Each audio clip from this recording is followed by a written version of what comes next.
Hello, everybody. It is Sunday. Sunday.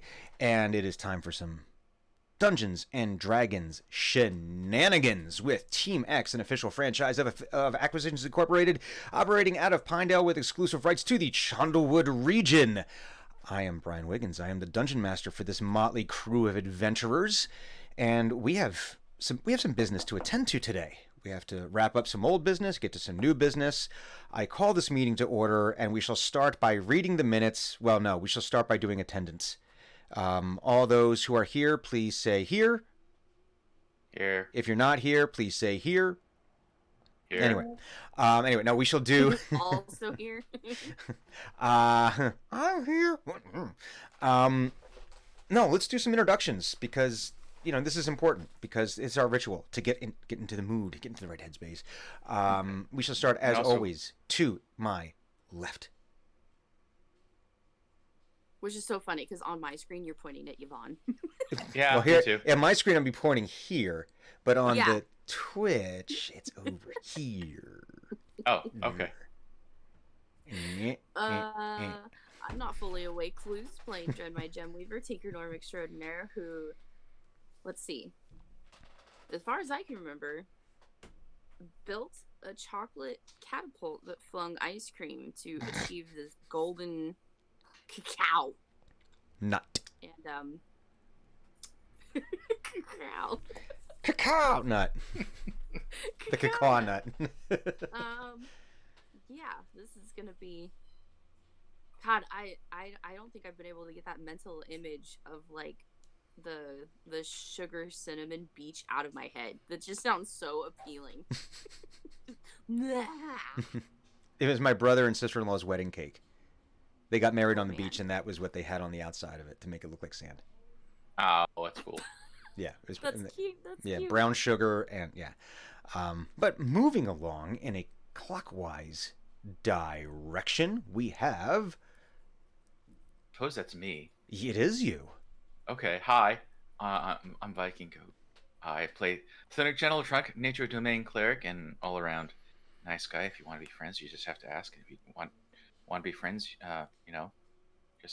just don't try to make it happen. So, get with my friends. Yes. Spice Girls. You can see once again we are a blind clericless, which is fine. He's dealing with he had some business stuff he needed to deal with today, so he was unable to join us. And now we have, last but by no means least, almost like the headliner, you could almost say. No, you can't say that. I will not. I am Roz, also known as Purple Monkey Robots on Twitch.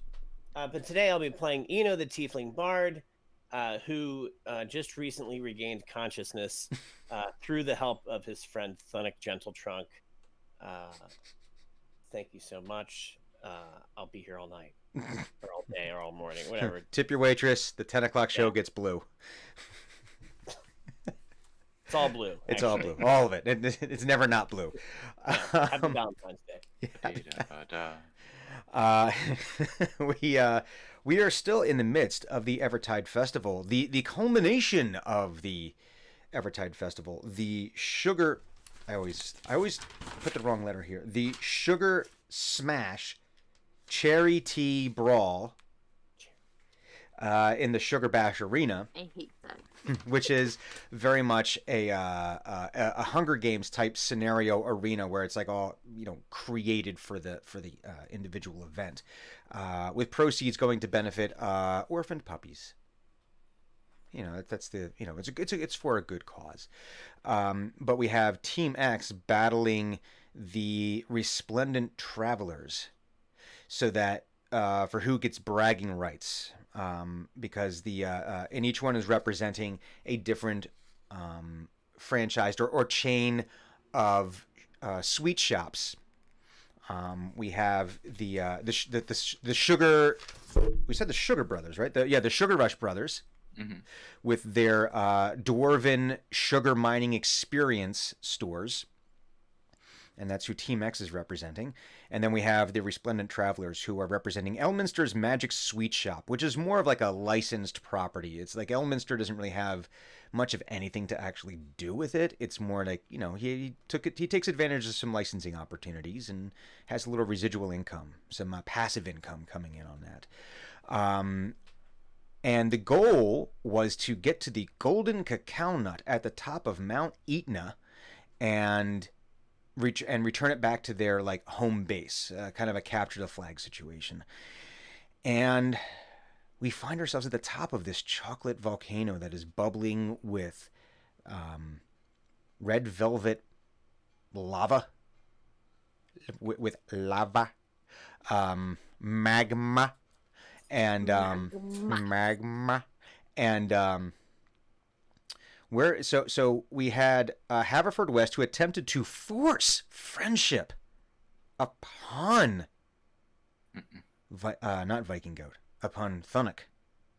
And Thunuk, he took exception with this. This is not something that you do.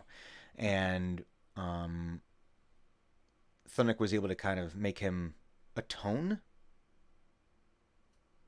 No, it wasn't confess. I forget the exact wording that was there, but he ashamed. He feel ashamed, and he felt ashamed, but not ashamed because he did all these things, like taking credit for things that Team X had done and other adventurers had done. He felt ashamed that he got caught. One of those things, you know. It's like, you're not upset. The person who makes the apology, not because they did something wrong, they know they did something wrong, and like, I'm truly sorry. It was, I'm apologizing because I did something wrong and I got caught, so I should apologize because I'm more upset that I got caught. That's sort of his like headspace right there. While all this was happening, Dren and Eno were battling Sophia and Blast on top of the volcano, attempting to retrieve the golden cacao nut. Things happened. Mistakes were made. Sophia is currently trapped inside basically a giant lint chocolate truffle configuration, apparently eating liquid red velvet from the inside. We don't know, but she's in there doing that. We have Dren, who spent 5 sorcery points to regain one of her higher level spells to create a chocolate catapult that is flinging ice cream. Aww. And we have for those on the podcast, we just saw a picture of the chase. That's literally what I see next to me right now. That's not a bad thing. Curled up German Shepherd saying, "Am I a good boy?" Petting me, and you're on the couch. How dare you? Listen, had done some really good work, but paid for it. But not to fear. We have Thunuk to the rescue, who was able to give him some hit points back. Blast had just been knocked off of a platform into the magma, and we now have pretty much this situation right now. Blast is swimming around inside the molten red velvet chocolate. We still have now the golden cacao nut, which has a red vine trailing from it that Sophia had attached to it with her bow and arrow, and but no one has retrieved it yet. We've got Dren floating around on this naval catapult situation that flings ice cream. And I think we said it was Rocky Road that got flung. I forget. I don't know if we specified which ice cream, but I'm down for Rocky Road. I think you'd want something with some bits in it, right? Like just plain chocolate wouldn't be enough. It'd be awesome, but not enough to really do. Maybe like as a new ice cream spawns, it's some like new flavor. Like some like kind of wacky Ben and Jerry's situation. Pretty much. Every fling is a new flavor. Oh, I see. So it's like, oh man. I wish I had a table we could roll to see what the new flavor was. You do. Just pull up the Ben and Jerry's website and then roll like a D20. Oh, we're gonna. Okay, I'm bringing that up right now. Thank you. Thank you. That's like, amazing. Like Dren, Drizzle, something, or Well, I think something drizzle. I think that's going to be something that we're going to need to talk about at some point. Yeah. Is if we have, we'll deal with that. Where find a flavor.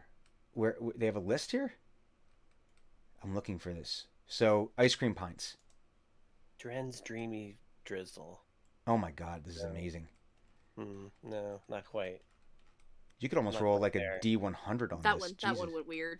Yeah. Yeah. Gender. No. Even like Dreamsicle is like a ice pop thing. Maybe. Orange cream thing. Well, Yeah, that's what we'll discuss that. I think that's a table talk thing of what your character's ice cream flavor would be if you had an ice cream flavor named after. Yeah, I think that's a good table talk discussion. So we'll talk about that because I like this. It fits into our theme. Anyway, yeah. So we have that. We have Thunuk, who just breached the top of the caldera here of the rim and had healed.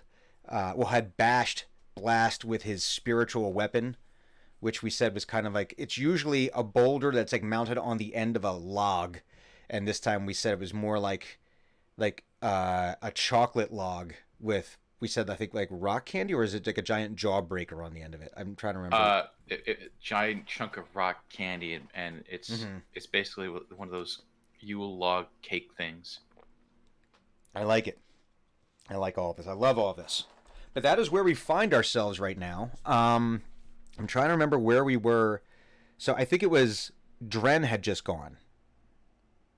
Because I actually have the initiative from last week, so we should just keep on with that. I have my notes. I think because I just you had knocked Blast into the water. platform. And then water the... Damn it. And I remember there was something I wanted to do. This is why we write things down. I'm terrible at writing things down. Because I was up on the platform. Mm-hmm. Well, no, you had fallen off the platform. You fell into the magma. You made your Oh, that's right. I'm because down in magma. Okay.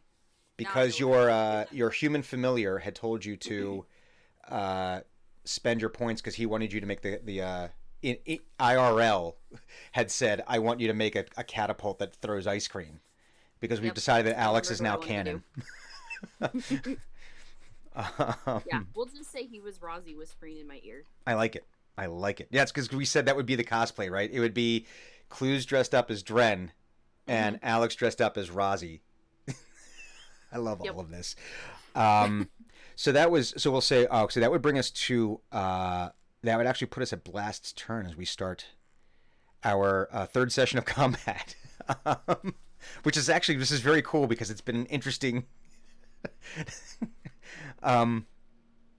So you see, Blast had gotten knocked into the magma with ice cream. So he's, I don't know if he'd be happy or not. I mean, he's raging, so I don't know if you could be. I guess you could happily rage, but ice cream to the face. He's probably a little embarrassed. So he's actually going to what's swimming speed? I always forget. Is there a What's the movement for swimming? Wasn't swimming just like half of your movement? I thought so, but I want to make sure. Because I'll tell you what, this is the first time I've ever had to actually deal with swimming. All right, so it's not here, so maybe it's under movement. Let's see, movement, swimming, 182. Let's see. 181, 2, here we go. Special types of movement. Climbing, swim, one extra foot, 2 feet in difficult terrain, unless the creature is climbing or swimming speed. Okay, so they'll only be able to move. Yeah, so it basically... Yeah, it halves. That's a really weird... That's a very weird way of describing that. While climbing or swimming, each foot of movement costs an extra foot, as opposed to saying you move at half speed. I don't know if that's the same. Maybe there's a mathematical reason why it doesn't do that. But I see the reason there, because when it becomes difficult terrain, it costs 2 extra feet, so it would be... Quarter. No, third. No. Oh, yeah. Okay. Well... Wouldn't the chocolate be difficult water, just since it's not water? I don't know, because there could be some more buoyancy to it as well. I don't know. I mean, you could float easily, I imagine, but like getting Yeah, across it would probably be a bit of a slog. true. Yeah, so but he is going to start slogging his way over towards the he's going to start slogging his way. Oh, do I have this here? Let me see Now I'm having memories of my scouting days when here. Walking through a bog. um yeah, he's not going to be able to do much of anything except he starts slogging his way over towards your catapult there. Uh Drenmai. Um But he's doing so. Yeah, he's slugging his way through the magma there. But he's also doing. If you've ever seen, sometimes when Labradors swim, they're also like drinking as they go. At least that's what our lab would do. He go, and it was like, dude, it's pool water. Don't drink that. And he's can't really help himself because chocolate with red dye in it. It's why not? Why not take advantage of the situation? Um, he needs the carbs. So he slogs his way over and he gets about half the distance to the catapult, and that's pretty much all he can do this turn. Eno, who no longer has the crunchy bits because the crunchy bits had fallen upon his lapse into a short nap, a refreshing nap, power nap. All right, so I am going to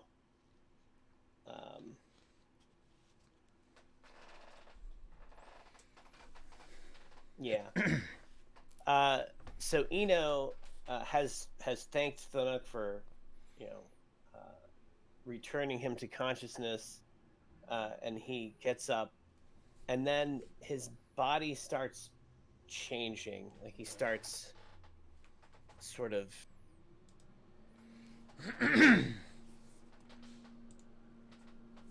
like his skin starts to change, and he's casting a spell, and you see feathers start sprouting off of his skin, and he brings his arms down, and then he's got wings, and he has polymorphed into a giant eagle on top of this volcano, and This is like a very metal album cover.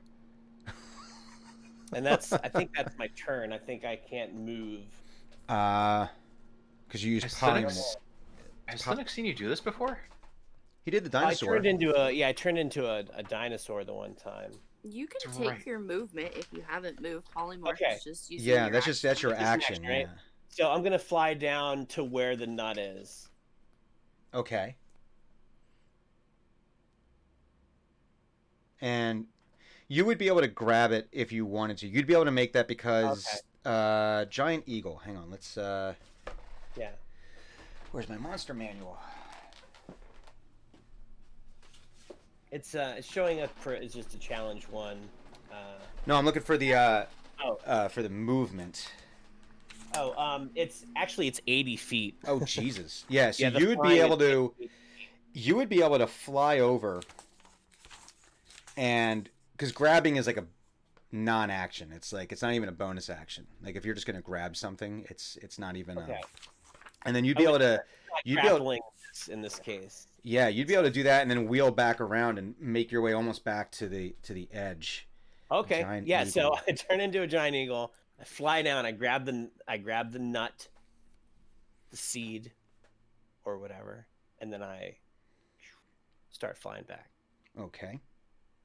A giant eagle is a noble creature that speaks its own language and understands speech in the common tongue. Interesting. A noble creature. Yeah, I was gonna say if you have like the visual of like this erupting volcano with a giant eagle with the wings spread, it's like, dude, that's like a metal album cover right there. It's from like with Christopher Lee being the vocalist on that one, it's it's a Lord of the Rings black metal album, and it actually exists, I think. Why didn't they just take the Eagles to the volcano? Where did it rain? I think there actually is a Lord of the Rings black metal album with Christopher Lee doing the vocals. There is. Yes. Sounds familiar. Yeah. It's pretty awesome. Okay, so Eno has retrieved the nut, the golden cacao nut, and is wheeled back around. And, I can't do the eagle piercing cry. And that would bring us to you, Thunuk. I don't remember what was happening. So okay, so it got up there. I healed Eno, Mm-hmm. and that was my turn. Mm-hmm. And Dren is still out in the lava on the floating catapult. Yes.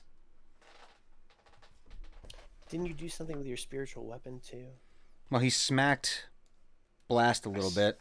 Okay. Yeah. Yeah, it followed me along, and I smack blasted it. Where is Haverford? Is he still at the bottom of the volcano? I mean, you haven't seen him since you scrambled up the side of the mountain. Okay. So you would have to. I mean, I mean, if you wanted to look, you could see, but you haven't. You were like climbing up, yelling back at him, and then you got to the top, and you haven't heard him but you're also over 100 feet away. There's wind. Can I see him behind? Like, is he following up behind me? Can I see him? You do not see him. Oh.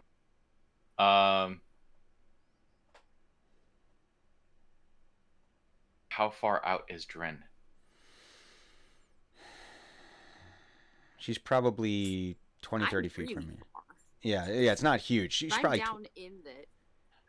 Yeah, so Dren had made it to the middle and had started to grab the thing, and then got thrown into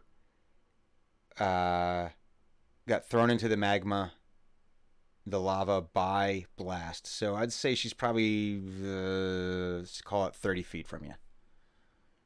Mm. Doing her like master and commander pose, like, pointing is the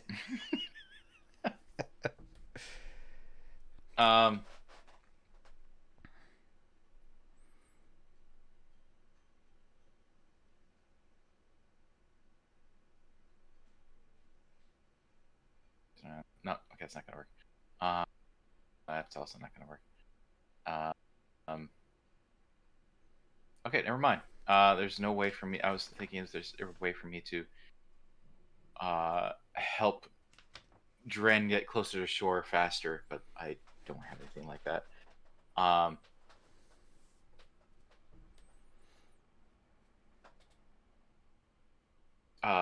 Okay. And Blast is just swimming towards the shore? Yeah, no, he's swimming towards Dren. Well, because that's not acceptable.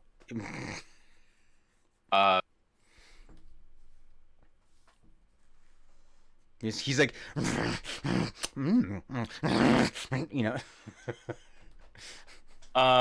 Okay. Yeah. No, it's not gonna work. Let's do this. Hey, Dren, do you need help of any sort? Do you have this, or can I?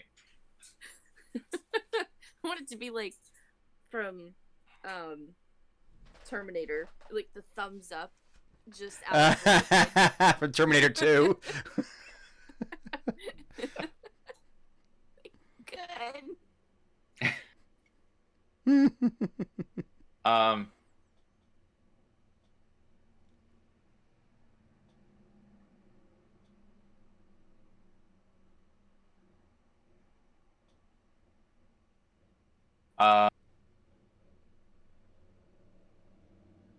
You don't want to come closer to. I can help you get closer to shore. I think.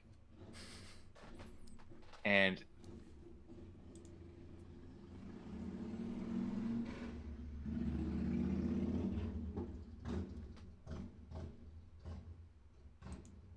I was waiting for the whatever that is to go by. More like if you're looking out into the caldera, she's off to your right, and Blast is Okay. making his way across your field of vision towards her. Yeah, I would point towards him, that he's the more immediate issue. Okay. In that case, I'm gonna smack him with the spiritual weapon.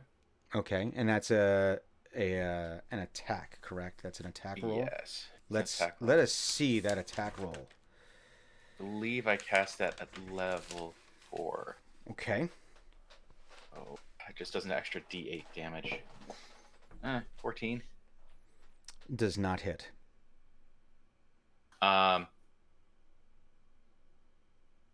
Like the distance, like you have trouble judging the distance because it's like it's down a little, it's away. You know, its depth perception might be off. There's a lot going on. You just ran up a mountain.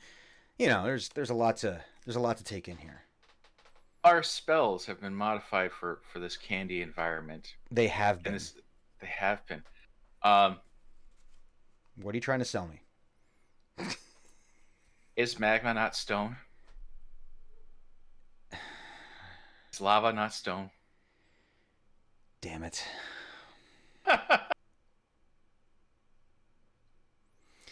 Yeah, because there's sugar in it, and we've been treating rock candy as the equivalent. Yeah.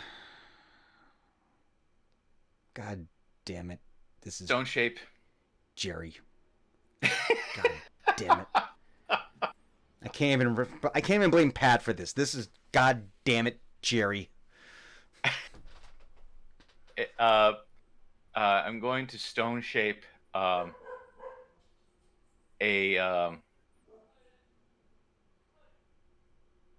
path for Dren to come back to shore. Or capture him. Or capture him. So that way he doesn't also get to works well. me. I'm going to stone shape lava around this dude. So it's like as he's moving, it gets tougher and tougher, and eventually it's like he's a chocolate rabbit. So you're encasing him in the chocolate. I'm slowly encasing him in chocolate. See, we made one a Kinder Egg. We make the Okay, other, let's see. a The best way to die. You touch a stone object of medium size or smaller, or in a section of stone no more than 5 feet in any dimension, and form it into any shape that suits your purpose. You would have to be near him to do this. Oh. You could, yeah, you wouldn't be able to like remote do it. So you would need to like. Now he's about. Probably not near enough. 30 feet from you as well. And we said jump you would be able to do. It's your... Shoot, what was the... Hang on. It's like 10 feet plus a running start. Well, it's like if you get a running start of 10 feet... that would just put me in... I would just put me in the chocolate magma. It is feet up to your strength score. If you cover a number of feet up to your strength score if you move at least. So what's your strength? 18. So you would be able to jump 18 feet if you got a running start. Isn't that jumping across? Yeah. I mean, the way it says it's this rule assumes that the height of your jump doesn't matter. So it wouldn't. Yeah. So it'd be like jumping out and you'd be coming down. So you might actually get like a couple more feet out of it. So, that would be 10 feet. Where would he be jumping to? And I'm saying if you wanted to jump and get close enough to him, you probably could. Okay. No, I'm gonna make this easier then. Okay. I will cast Wind Wall. Okay. Between him and Drenmai. Mm-hmm. And that is a range / area of as a range of 120 feet. Mm-hmm. You can make a wall up to 15 feet long, 15 feet high, 1 foot thick. Mm-hmm. And I can shape it however I like. Mm-hmm. And I'm going to shape it like a whirlwind. So he's going to be circling in place, and he's going to hit it, and it's gonna hit him. I lose the the spiritual weapon because this is a concentration spell. Yeah. But he has to make a strength save of 16, or it He does not make it. takes 3d8 damage. All right, let's see some of that damage. 7, 8, Suck it. 17. 17. Okay. So so what would, so the spiritual weapon dissolves. Mm-hmm. I would imagine it's almost like it disintegrates. Like it just basically reverts to like a sugar compound and just like dusts. You know how like you see like the visual of like a vampire being dusted on Buffy where they get stabbed and immediately they dust and you know. But this is just like it turns to sugar. Like it turns to its base ingredients. Mm-hmm. And since the log was a cake, there's some like eggs just sort of floating in this area for like a split second, and then they fall down. A lot of eggs because that's a really big, or it would just be or it'd be a fewer number but very large eggs. A couple of ostrich eggs, yeah. Yeah. What is the method like? What would it look like with this particular casting of this spell for this specific spell? We've established that these are all prayers of some kind. Yes. But but is there kind of like when he prays for the can I remember the name? For guiding bolt, instead of holding his finger out like he's talking to a bird, he's actually holding his hands together like this, as if he's trying to blow out a very small fire or something, or blow on a fire to keep it going. Oh. So he speaks his prayer into his hands like this, cupping his hands over his mouth, so as to as if he's trying to blow on to get a fire going. I like it. So this whirlwind of wind appears. Well, at first you don't see it because it's air. You can't see air, but it very rapidly turns into the liquefied chocolate version of a water spout, with just chocolate sucking him up, and you can't even really see him. Every now and again, it's almost like it looks like the Tasmanian devil spinning animation, with every now and again like an arm comes out, a leg comes out, you know, and you're probably hearing you know, because you know, being spun around and everything, but you really can't see him because it sucked all the chocolate up into this whirlwind, and the chocolate's also being flung everywhere. So all of you are getting just splattered all over the face, all over the place, like in the face and everything, just getting hit with just chocolate, red velvet chocolate everywhere. But you have, for the moment, successfully contained him within the chocolate tornado, with the red velvet tornado wind wall. Is there anything more you wanted to do with your turn? Movement or bonus actions? No. Okay. I'm just going to keep an eye out for Haverford, because he's just down there. And I was not. Drenmai. Now the catapult is going to take one turn to reload. It does. Okay. You can't rapid fire a catapult. So it's magically cranking itself back and getting ready to reload for another salvo. I think that's what then I'll probably spend my turn doing is reloading the catapult. Well, no, you wouldn't have to. I'll say magically that would just sort of happen. It's a magical construct. Then there's two little Keebler elves cranking away. I'm trying to think of what other spells that I can use that would possibly be helpful. So he's got him blocked. The other ones, and Eno's making his way out with the cacao. So he's sitting there spinning in this whirlwind, right? He is. I think Gonna do that. I'll just send over a firebolt and see if I can't aim it at him while he's flinging around in there while I'm waiting for my catapult to recharge. A fireball or a firebolt? I'm doing this one's a cantrip. I think it's the firebolt. Okay. Right? Yeah, firebolt. Fireball. Oh no. I think I have one of those too. I would be disappointed if you didn't. Atomic firebolt. Atomic firebolt. So let's see if this is a firebolt. What's that gonna be? It's gonna be. What did I say it was? Like molten, like caramel or sugar. I think so. I think we said yeah. Liquid caramelized sugary bits. Mm-hmm. Okay. Like caramel. Yeah. It's like the melted sugar in the caramel stage, where it's still liquid and yeah. Attack. Oh God, Jack die. Come back. Does an 18 hit him?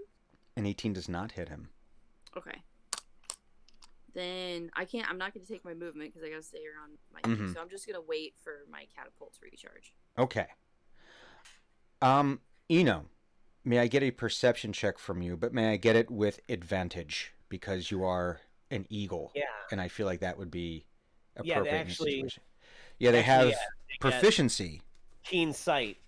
Yeah. That's right. They do have advantage on perception. Yeah. Yes. All right. So perception. Perception. All right. With advantage is a 13. I rolled a 4 the first time. Yeah. Unfortunately, that's not enough. Hang on a second. I'm supposed to take on.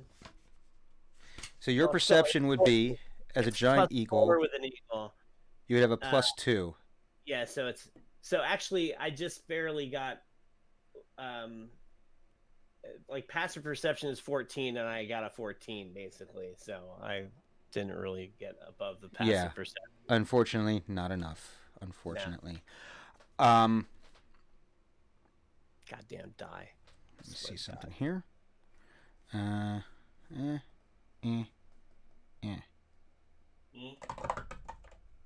And your AC is a 13. Yeah, that hits. But you have the hit points of a giant eagle now. That's 26. 26 according to. I mean, that's the median anyway. Yeah, that's the easiest way to do that. So, out of almost nowhere, swooping up from along the side of the volcano, like in the blind spot where nobody could see, this enormous owl comes swooping up from underneath and attacks you with his talons. And this owl is it's almost like a black and gray and purple color. It almost looks like it's like the way that the feather pattern is. It almost looks like it's wearing like ornate robes. But you can see across the top of its beak there is a red bushy feathers coming out, almost like a big coiffed mustache. And it swoops up and it attacks with its talons, and it does 6, 7. It does 8 points of slashing damage. Okay.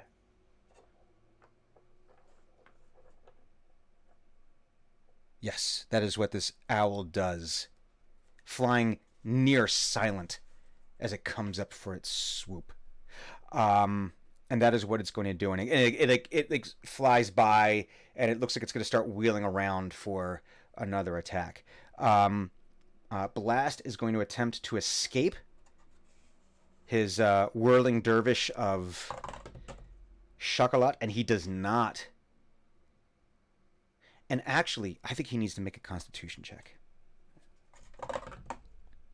Oh, he does not make his Constitution check. you're relatively certain because now he's spinning around, spinning around, spinning around. Does he only take damage on your turn, or does he take damage on his turn as well for Wind Wall? I'm curious about that. It says when the wall appears, each creature within the area must make a strength saving throw. If it doesn't specify, then it's on Thanuk's turn. No, it doesn't actually say that he. I'm gonna go ahead and say that on your next turn then he'll take more damage because I'm sorry if you're getting battered around inside of a tornado, it doesn't matter if there's nothing else in there, you're gonna not feel good. Well, it's specifically not a tornado because. But the way you formed it, that's also an actual spell. It is, but the way you formed it, I think it would behave. So I will say on your next turn he'll take he'll take another 1d6, or no, it was 2d6, right? Whatever. 3d8. 3d8. Well. Jesus. But we'll come to that. But you do now. You have to remember he's being spun around at speed. I'm not sure what the current RPM is going to be. It might be in the 80 to 90 range. But you have to remember also that he was gulping down some of the red velvet as he was swimming towards Dren, and he undoubtedly was eating along the way. Because why wouldn't you? And if we know one thing, if you have a lot of sugar and then spin some around really, really fast, anatomy has a reaction to that. And his anatomy does in fact have a reaction to that. And you're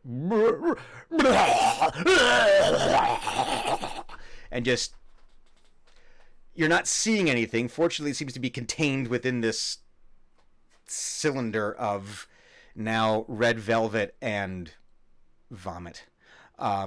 He's not doing well. Gross. Just the grossest. This is what I'm here for. Eno, it is your turn. Does Thunuk have his bag on his back? Yes. Is his bag open?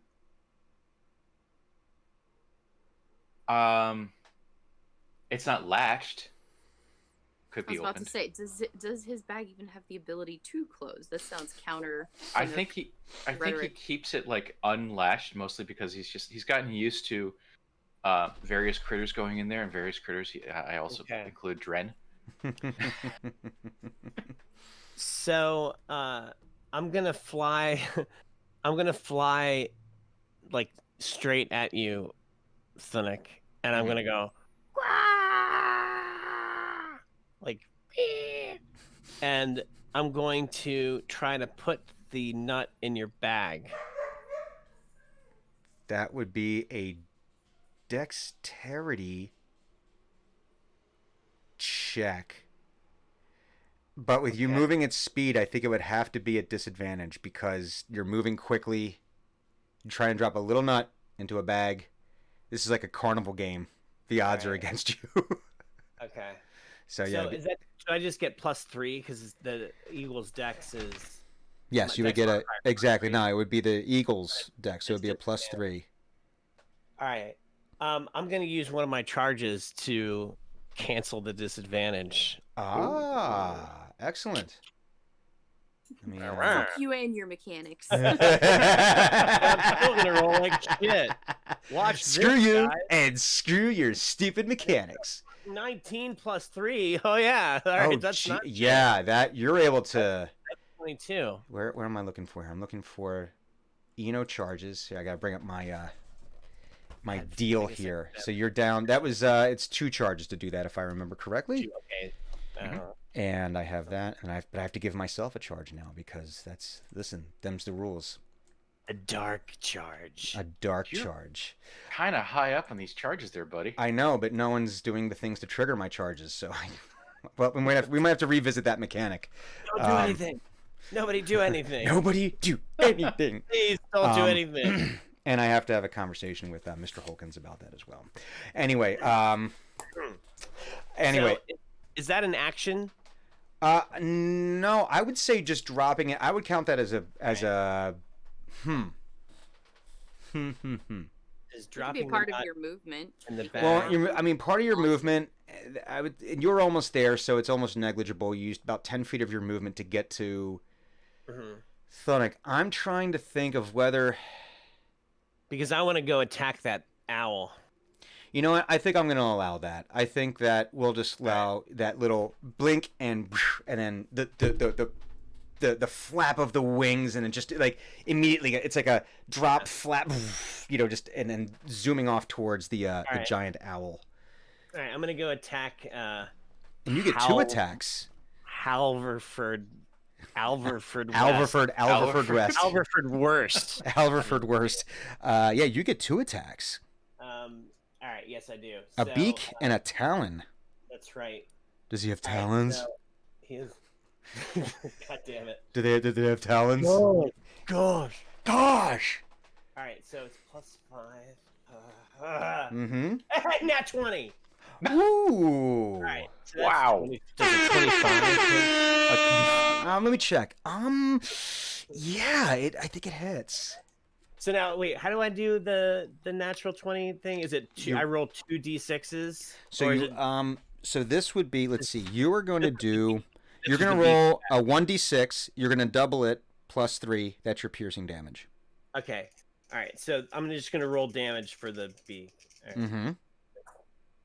Well, all right. I rolled a 1 and a 6, so that's 10 points of piercing damage for the beak. Okay. Let's see how many. Where is he at? And I imagine maybe his beak is made out of marshmallow or something. I don't know. No. It's fine. It doesn't really draw. Whatever. Well, you guys are doing polymorphed forms, so it's like it's not Yeah, real true. damage. All right. So then I go in with my talons. I'm gonna attack with my talons. Attack with my talons. Oh god damn it! All right. Well, that was a 4 + 5. So That does not hit. no. So you're able to swoop by, and you're able to get like you're able to get like get a chunk. You're able to get a decent chunk, like And then right in the armpit region. Yeah. In the And wing I'm so pit. excited about hitting him that I go like that, just to scare him. I'm just trying to scare him. Well, that, and how often are you an eagle? This is like, you're not. Like a giant eagle who's been an eagle all the time for their entire life knows how to get both of those things going at a decent time. This is your first time as an eagle, so it's like, listen, it's okay that you don't have it all together. You're flying. You just dropped a nut in a backpack. How much are you looking to accomplish in a day? Be happy with what you've achieved. I am. You should be. I give him the eagle eye.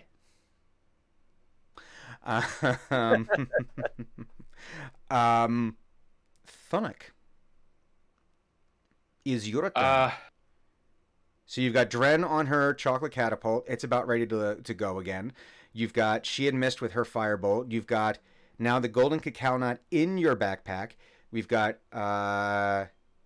Eno the eagle doing his thing up there. And it's sort of like this mass of birds, like if you've ever seen birds actually like actually 2 birds of prey fighting. It's almost like this tumbling nonsense thing of them. It's pretty cool to see. But and you've got Blast in a cyclone of chocolate and vomit. Should And I he does. roll for that, You right? have to roll 1d6, please, or two. I'm sorry, 3d8 for damage. 8 and 15. Oof. Okay. That's gonna bring it down to this. You still really can't see him because he's encased. He's obfuscated by chocolate and bodily fluids. Does this? I'm gonna give the giant owl. Actually, first things first. Mm-hmm. Speech of Beast and Leaf. Okay. Shouting at the owl.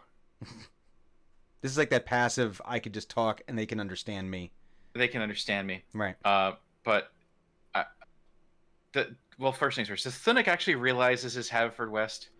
That would be an intelligence check. Let's do that first. See how poorly this goes. Oh, hey, I rolled a 2, but keep in mind, -1, so a 1.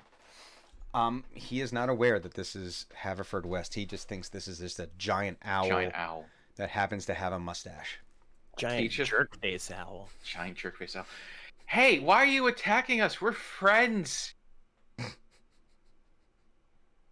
We're friends. Hello? He seems otherwise distracted by being bitten by a giant eagle in the armpit. Okay, so he's not screeching back or anything at me. If he did, it would sound really like pompous. If there's a way for an owl to hoot in a pompous manner, have you heard owls hoot? And then be more like, who?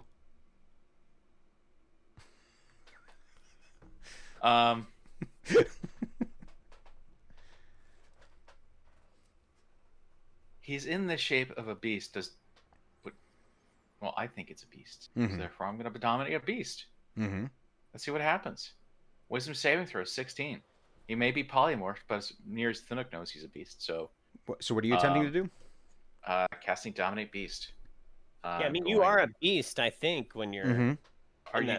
Yep, you take on all of the things. Yeah, you're a beast. So what does he need to do? Well, first, I'm not supposed to roll, so I don't know why I did that. He must make a wisdom saving throw of 16. He does not make his wisdom saving throw of 16.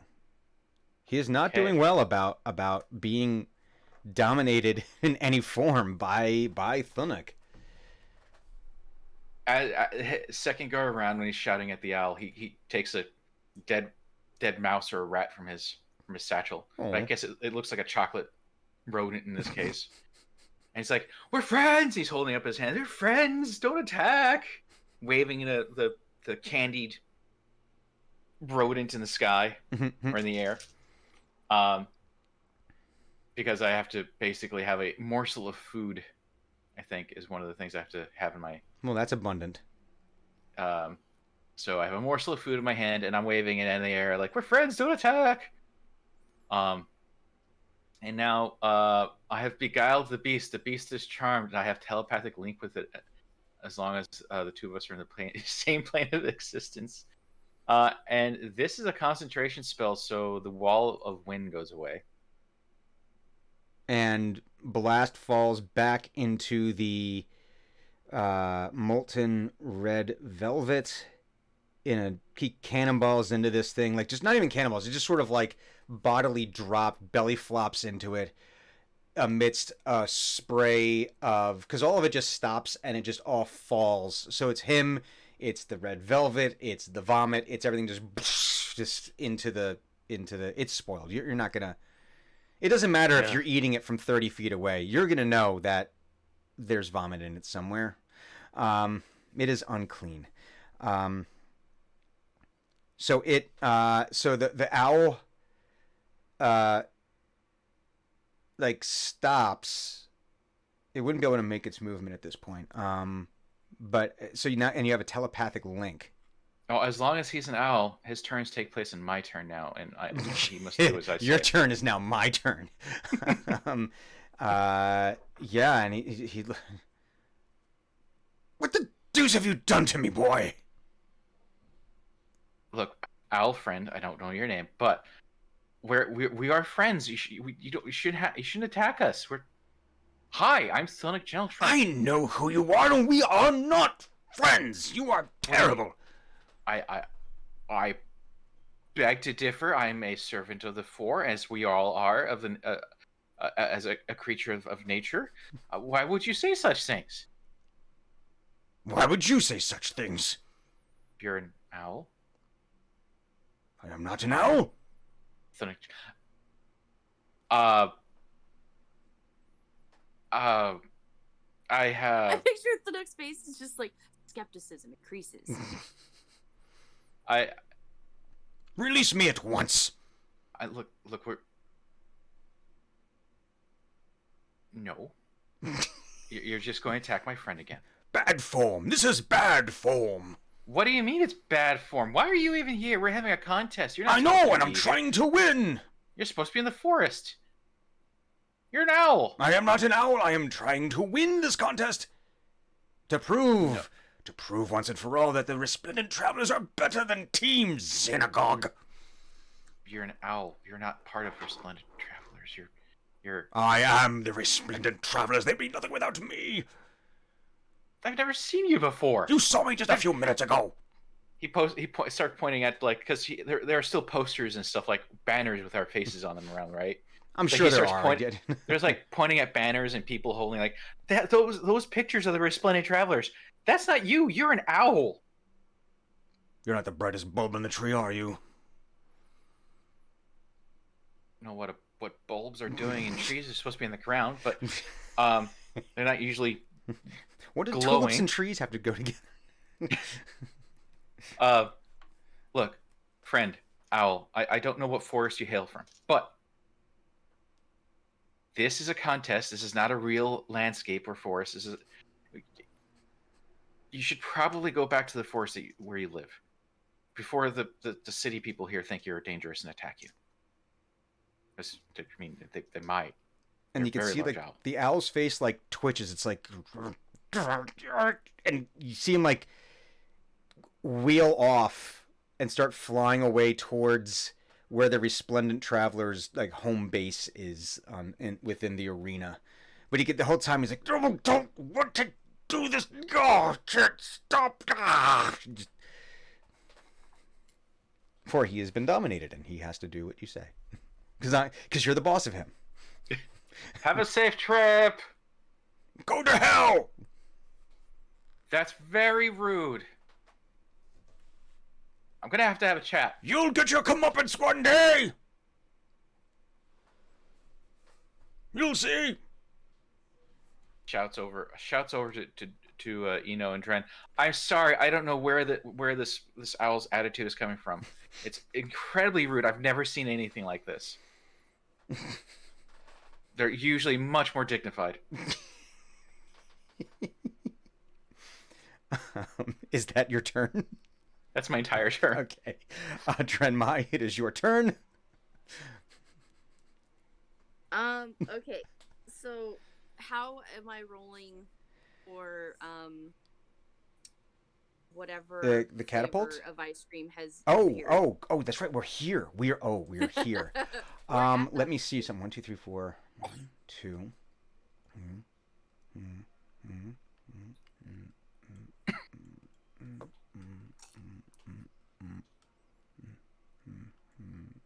Okay, hang on. I gotta do some math real quick. What's 16 times 4? 24. As 4 16 times 4? 64. 16 times 4 is 64? It Yeah. is 64. Okay. Bless you. Gesundheit.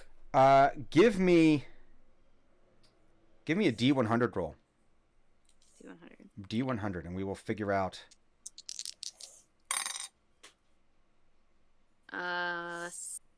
74. Okay. So that's 64. Hang on, what's that? Bless you. My. Oh, my Thor. Minus 3, minus 6. So it's gonna be. Hang on. I'm sneezy today. So sneezy. And you said it was. Well, I'm sorry. Was the number 70? 74. 74. Okay. So it's 8. Hang on. 8. This is gonna be 2, 66, 67, 9, 70, 71, 72, 73, 74. Chocolate chip cookie dough. Vanilla ice cream with gobs of chocolate chip cookie dough have been loaded into the catapult. Sweet. Okay. Get it? I am also gonna kind of glob onto the ice cream ball, and I'm gonna launch myself up towards the rim of the volcano. So it's ice cream. Dren hops in and Splat! fire. Yes. I can actually also see her like not hop on, but like bore into it. Oh yeah. Yeah. Go for into it, and Yeah. Apple. just the head is sticking out now, and it's A worm in an apple. you're obviously launching yourself at blast. No. No. Oh, you're I'm not. launching myself out of the volcano. Anywhere in particular, or just? The last location where I saw Thunuk before he left, because the whole goal is to try and get the cacao nut back first. Okay, so you're so at Thunuk, who's standing on the rim, you're launching yourself at him. Towards that general direction. Yes. Give me a. I mean, it's a catapult. Give me a you dex don't roll. Really get great accuracy. Yeah, I know. Give me a dex roll. Just a straight dex roll, because you don't have proficiency in catapult. No, do not have a proficiency in catapult. What's a dex? Yeah. Okay. Wait, come back. Dirty 20. Dirty 20. You're able to adjust the parabola on this thing, the elevation and all of the other things. So you're able to get like a good glob. So that way it goes up, it comes down, and it just lands right next to Thunuk. Now, it is still falling, but you're slightly encased with ice cream, so you're only going to take 1 point of bludgeoning damage from landing. Okay. But a giant glob Thunuk of chocolate chip cookie dough, which has got to be about the size of, like... It's at least larger than Dren, because she can fit in it. Yeah, I mean, this is like... I can't even think of a huge beach ball sized. Like at Walmart or someplace like that, where they have that tower of beach ball. Yeah, things. but like the enormous ones, like something you'd see like at a concert, where it's like it's just huge and just lands next to you, and then up comes Dren, and she probably does. I would imagine Dren does like the dog thing where it's like shaking, like ice cream coming out of the ears and I'd be like licking it off.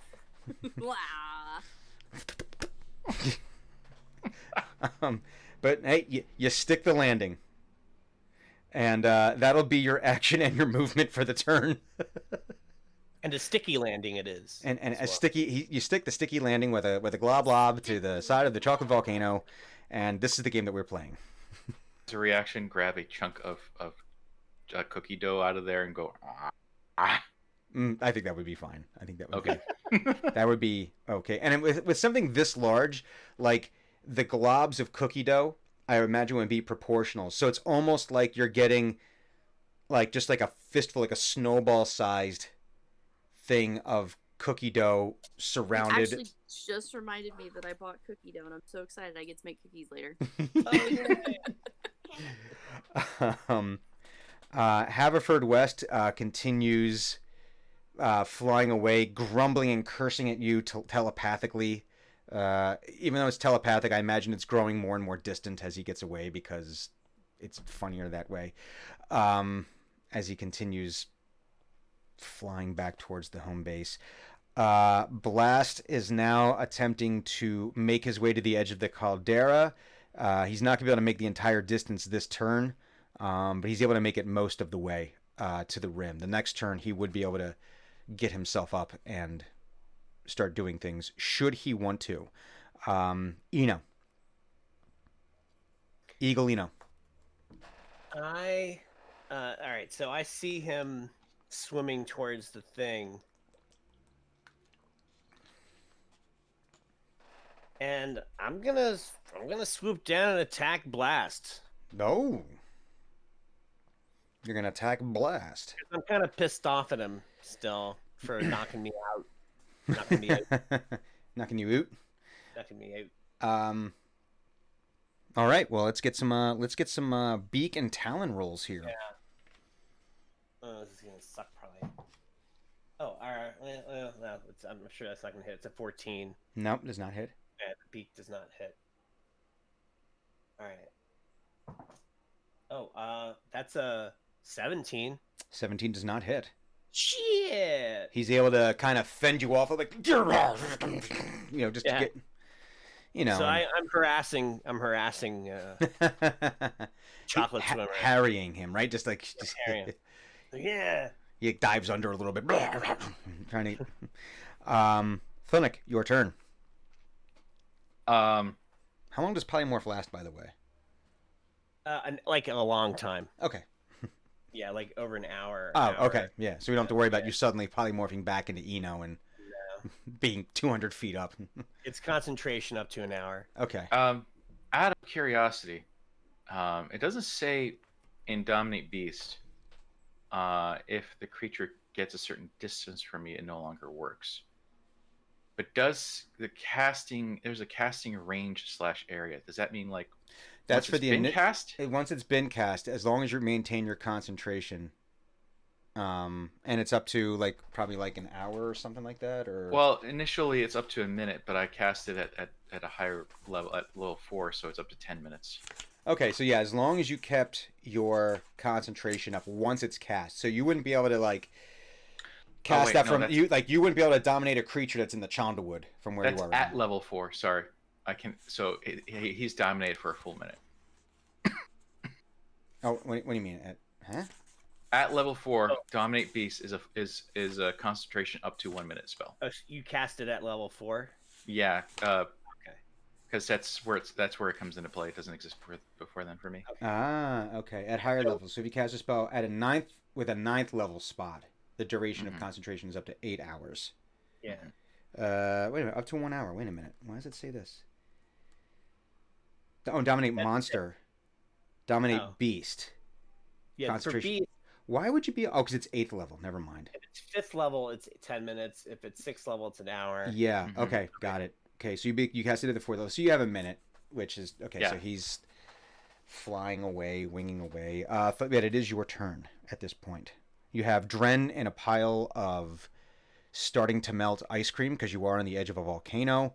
I will fish Dren out and toss her in my backpack. And she's just coated. I mean, it's just like,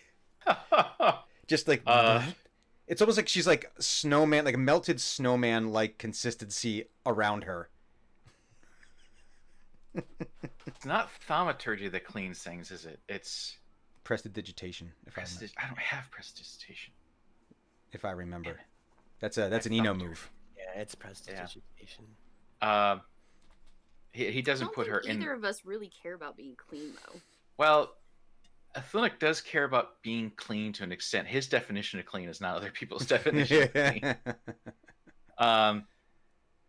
But he does stick you on top of the backpack, or on the backpack, in the backpack, and then he shouts at Eno, should we go now since we have the bean and these people are a little bit busy?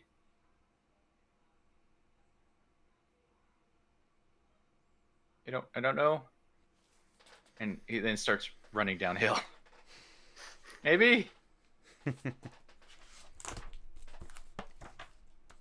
Does Zeno have a response to this? Oh, okay, I can't respond. I just cry. Oh, that's right. Yeah. You wouldn't be able to. Yeah, I can't talk. Is that a positive craw or a negatory? It's a reluctant. It's a reluctant. Okay. It's like cry. Because I do understand that. And telepathic link to Haverford. Your behavior has been just the worst. I'm going to have to talk with your with your manager, with your Eerie Lord. Okay. I know owls aren't supposed to behave like this, and especially giant owls. Your tribe is not going to be pleased. I know they're not. Which? I don't recognize your wing, your feathers, so I'll just have to figure it out. But look, you're very rude, and this is not behavior becoming. This is not behavior becoming of an owl. I'm not an owl. Have you looked at yourself? Shut up. Have you? Yes. Clearly, I know I'm not an owl. Just shut up. I'll get you. And all of Team X, you'll all pay. You'll all pay for this. I'll get you and your little dog too. And this is all internal, so no one else hears it. But it talks over his shoulder to Drenmai. I'm so sorry. I've never seen such a rude owl. This is just the strangest behavior. Confused because this is all happening in his head. Yeah. Okay. I think he's talking about ice cream or something. So you've scooped up Dren. She's backpack. Mm-hmm. And scrabbling downhill. Give me a dex check. Okay.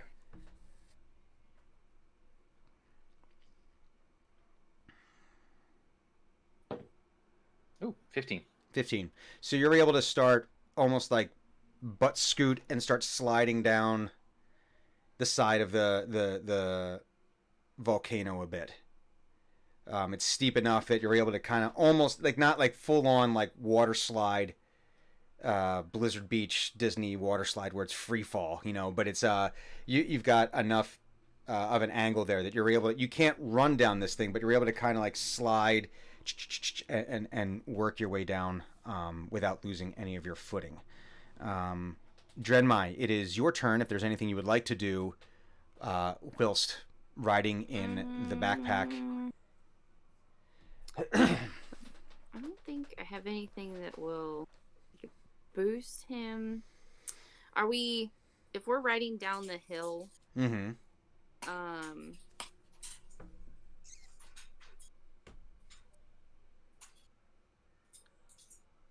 imagine, volcanoes are steep. Mm-hmm. Just in case he loses his footing, I'll cast Spider Climb on him. It'd be funny, he's like sliding and then all of a sudden Yeah, he's just able to, and he stops. He He runs just into a tree. He runs over the tree, rather. So it'll be, yeah, any surface, he'll be good. So Just as in he's case. sliding, you cast the spell as he's sliding. He's kind of on his butt, and all of a sudden his feet just stick and he takes a second. Yeah. So we'll I'll cast Spider Climb on him, and yeah, he'll be more stable, and I'll feel better. There you go. Okay. That was Drenmai's turn. Haverford West is still winging away. It is now Blast's turn, and Blast is going to take a swing at this eagle that has been harassing him, and he gets. What does he get? He gets. He actually gets 3 attacks. He's doing it from the liquid, right? Yeah, he's like trying to swing up at you there. Yeah. Okay. So, let's see, what is his thing? Okay, it is 12. Does a 12 hit? Nope. 12. It does not. All right, so he misses with Hey, 1. he's there. He misses again. He hits. Yes, he got a 16 on that one. So he gets 1 hit. He's going to do 1d12 plus 6. Where's my 12? Oh God! Do not. He does 9 points of damage. Okay, that could have been bad.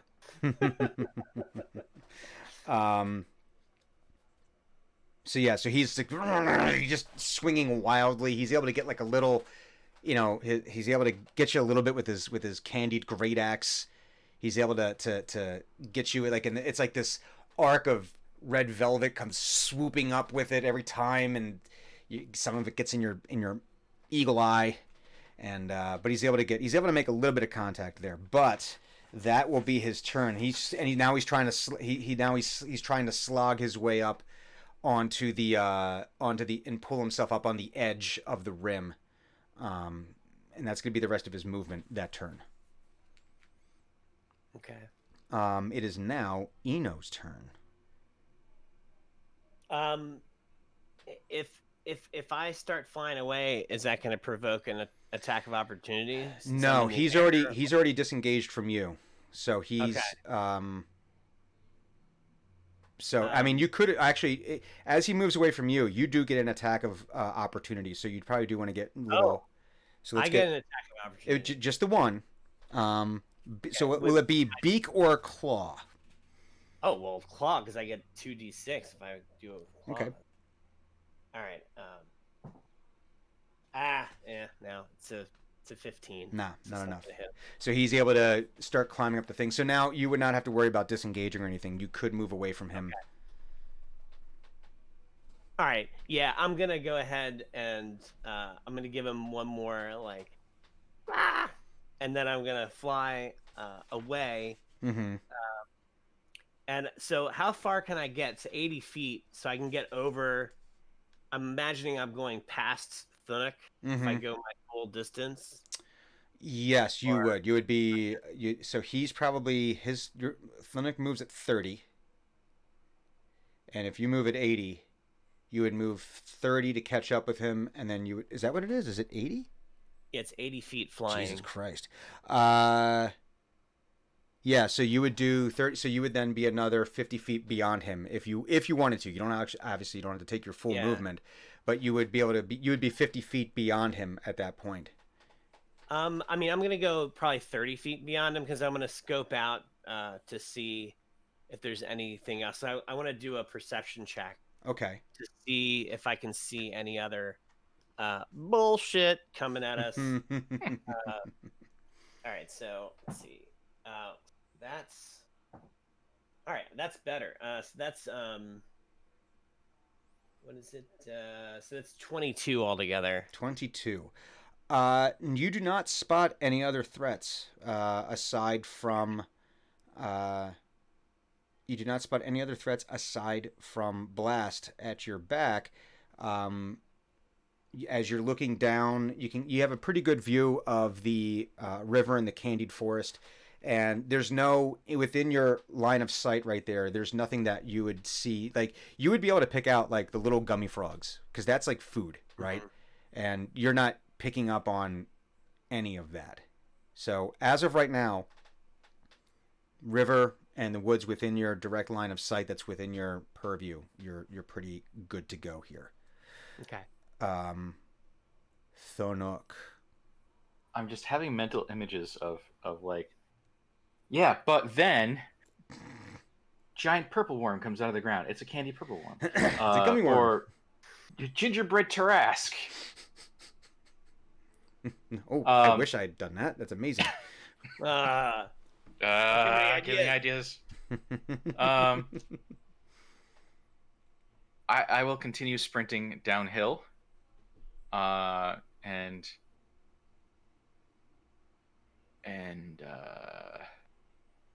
yes, I'm going to continue sprinting downhill towards our home base. Okie dokie. Well, you have spider climb now, so you wouldn't have to worry about making any kind of dex check because now you don't have to worry about slipping and sliding. So you were able to just make your go at a pretty good pace there. In fact, I'd even say because you're running downhill, you're able to actually clear about probably 40 feet instead of 30. Just because because if you're Sprinting. running, Running. My Yeah. walking speed is 30, so I paid 60 if I'm running. Okay. Are you? So you are running. Yeah. I would say then, yeah. I'd say with this, actually, because if we're going to include that from the last turn as well, with the running, no, the run, yeah, I'd say you're probably almost at the bottom at this point, because you're running downhill, and as you know, you can clear more distance running downhill, and with spider climb, you're not worried about tripping, falling. You're very sure-footed. You're very, very sure-footed. So you're practically at the bottom of the mountain at this point. It's a sight to see. It's a sight to see. Arms are just swinging wildly as running downhill, just reckless abandon. Drenmai, anything you would like to do on your turn? Nope, I'm just trying to hold on. Blast is going to continue to now he's chasing after you guys. You guys definitely have some distance on him, but he is going to make his do his level best to try to catch you. So he's able to get about 40 feet down the edge of the. Actually, let me do a check for him. Oh God. Doesn't sound like it did well on that dex check. No. Uh-huh. Sounds like he did really poorly on that dex check.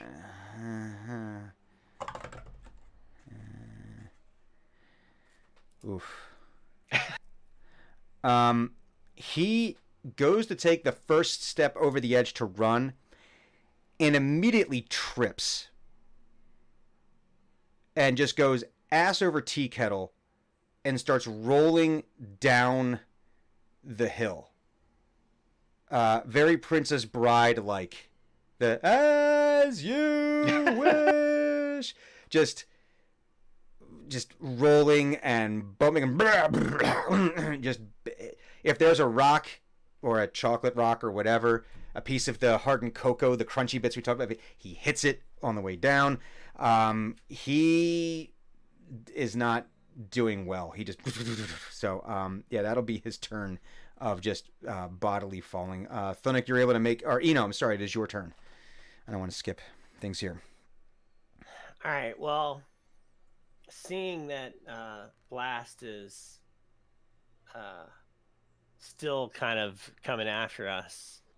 Well, he's absolutely discombobulated. He's rolling. There's zero control. This isn't even like a combat roll. There is zero control over what's happening to him right now. Gravity has made him its bitch.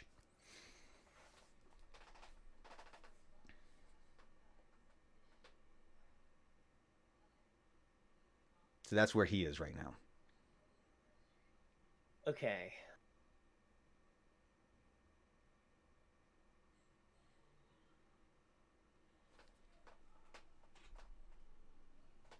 I'm going to. So, how far away is he from Thunic and Dren right now? He's probably about 20 feet behind him. 20 feet? Yeah. All right. Listen, when you're rolling uncontrollably down a mountain, yeah. you can cover a lot of distance. I'm gonna go ahead and land next to Thunic, and I'm going to shift back into my form, Mm-hmm. my bardic form. And I'm going to go ahead and cast Ray of Frost at the tumbling Blast. Okay. So this is a ranged spell attack. I'm going to use the D&D Beyond dice. Fun. And it gives me a 25. That hits. Awesome. Now I'm going to use the D&D Beyond dice, TM. And that gives me, wow, that's not bad, 13 damage. And he, yeah. Is he encased in ice or something? Is that how that works? His speed is reduced by 10 feet until the start of my next turn. All right. So you blast him with this. You blast with the Ray of Frost, and he just takes it. Somehow it's almost like slow motion. Like as he's rolling, it's like right as his head comes up, like, and it just like drills him like right in the chin. Yeah. Right in the chin. And in that moment, you just see him. It's just like he like almost you've knocked him out. It was like just a perfect confluence of events. And I'm also going to cast Healing Word on myself at the 3rd level as my bonus action. Okay. At this juncture. So that's going to give me. I don't know. D4 is that?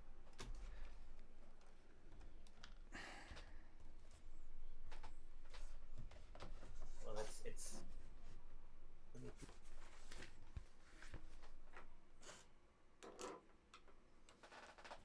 Okay, so it's 3d4 3rd level. Hit points.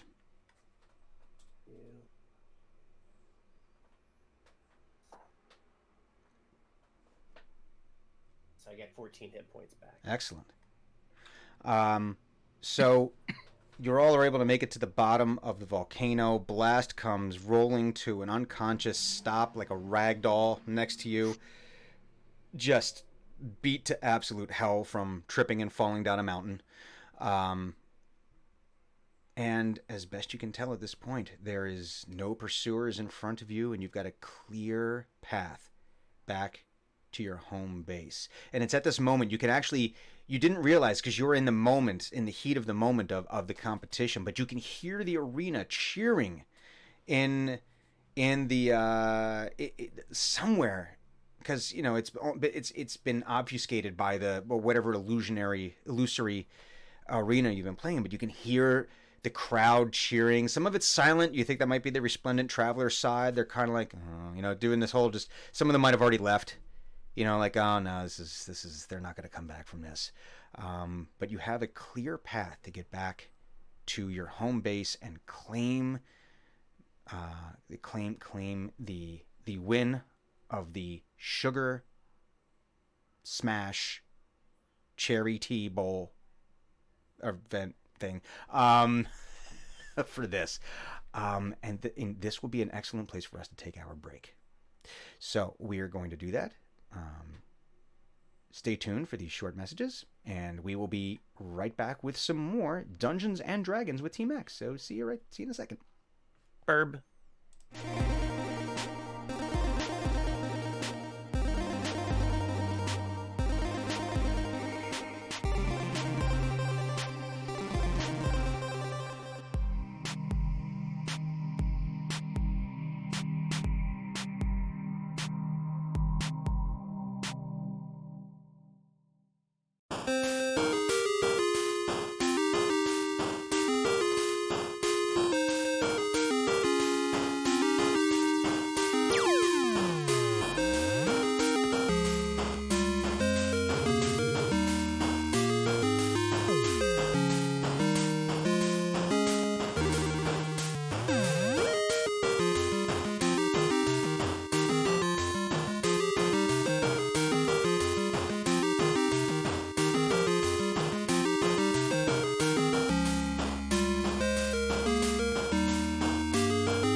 Hi, everybody.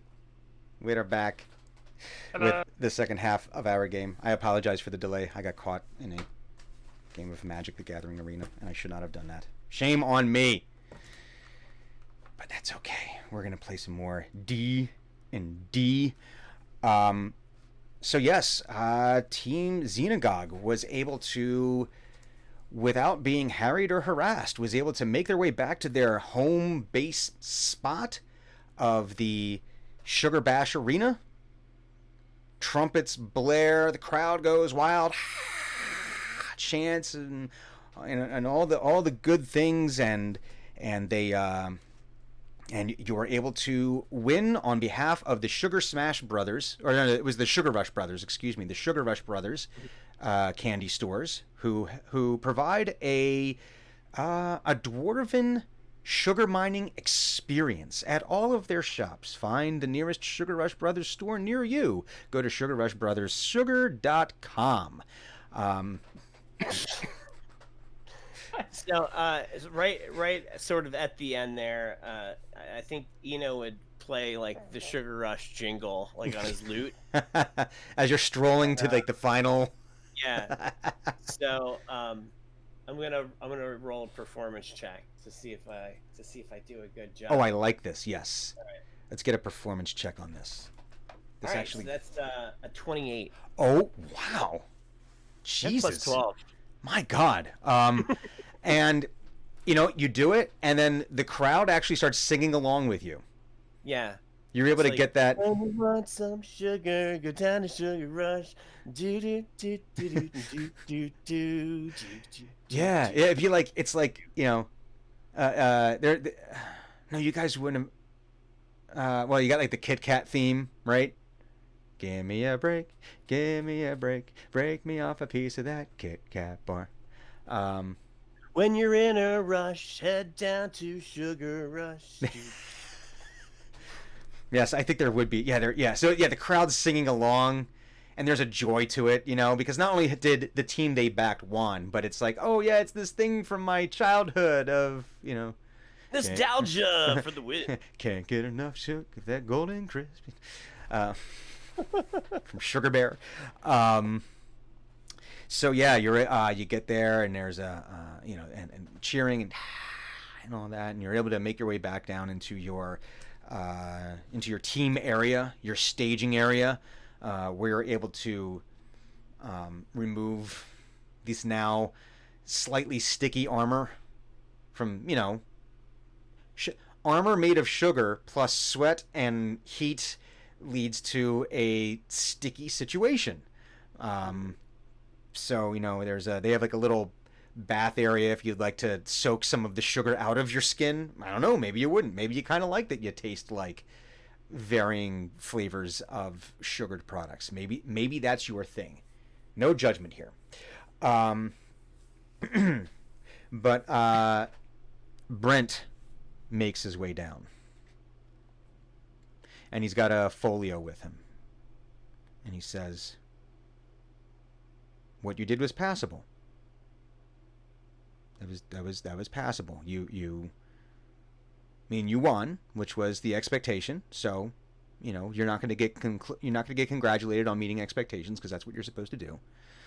We will put a meets expectations on your next review for this part of it.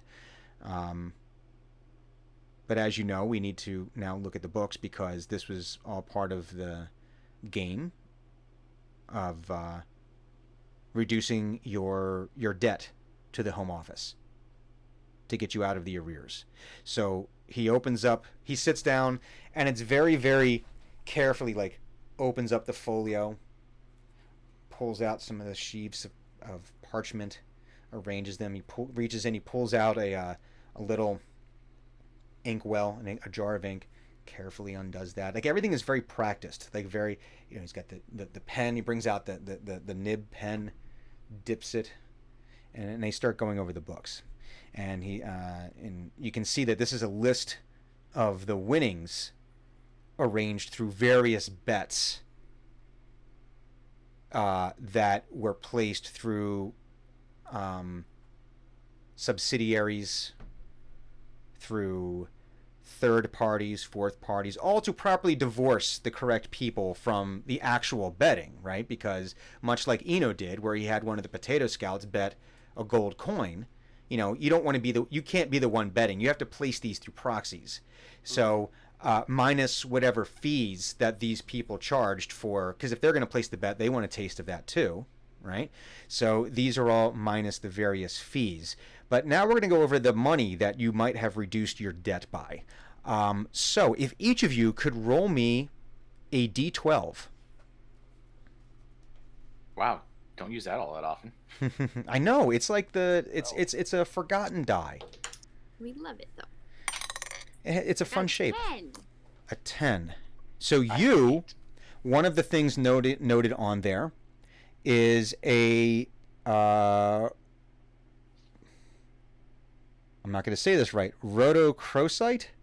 It's like an opaque light pink gem. A note has been made of that, worth 10 gold points, or gold pieces. Who else has a number for me?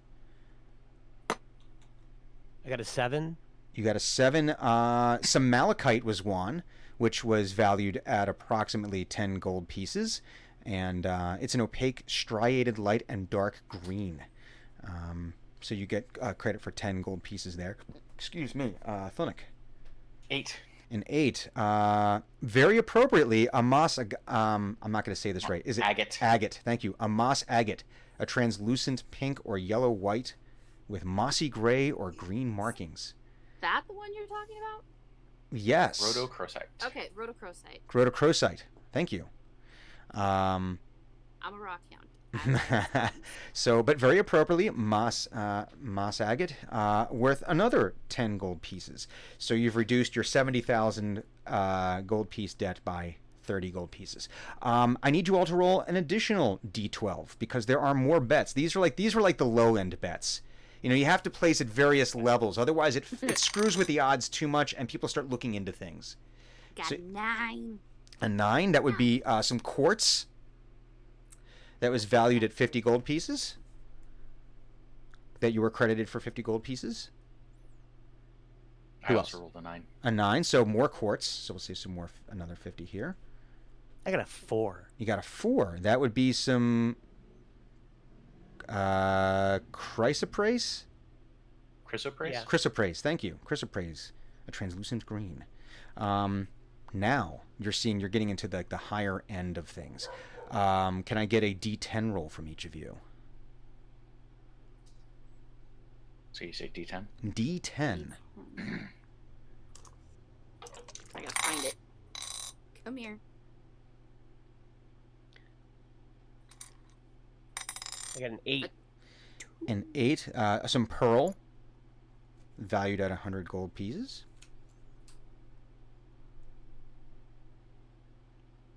I have a 9. A 9. Spinel,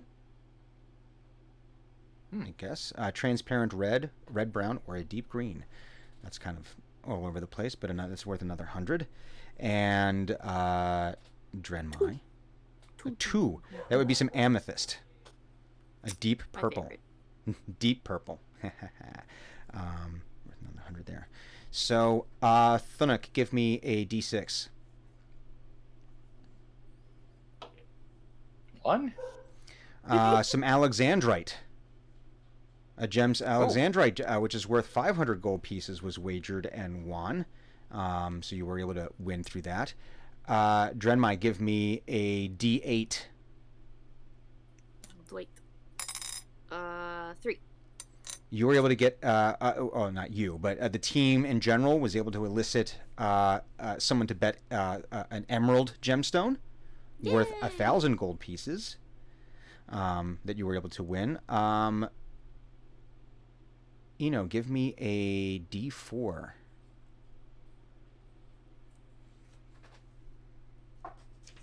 A 4. Apparently a ruby that was worth 5,000 gold pieces was wagered and won through your efforts. Let's see. Let me do this. 1, 2. everybody give me a d6. 3. 3. 6. Hang on one second. Dren is a 3. Re-roll for me, please. Re-roll. Yep. No, Re-roll it's my you didn't do 6. anything wrong. There's nothing you did wrong. I got 5. 5. Okay. And Thunuk. 2. 2. Okay. So, Drenmai, give me a d10 roll.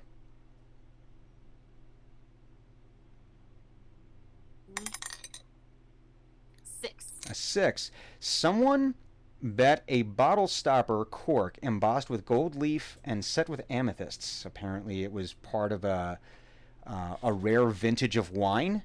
And while having the entire wine unopened would have been more, someone had this little keepsake, and they used that as their marker. And they lost it because you guys get credit for 750 gold pieces worth of credit for that. Eno, give me a D8. Okay. A D8. Where are you? It's a 5. A 5. Someone had bet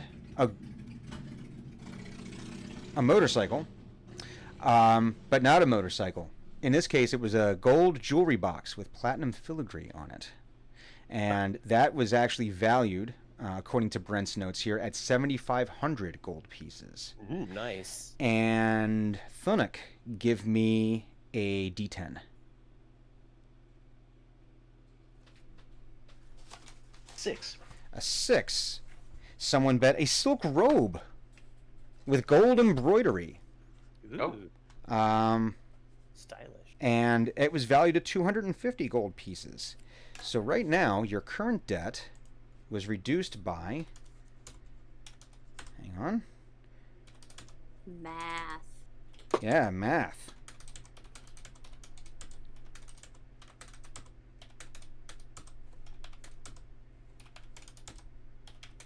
Was reduced by 14,530 gold.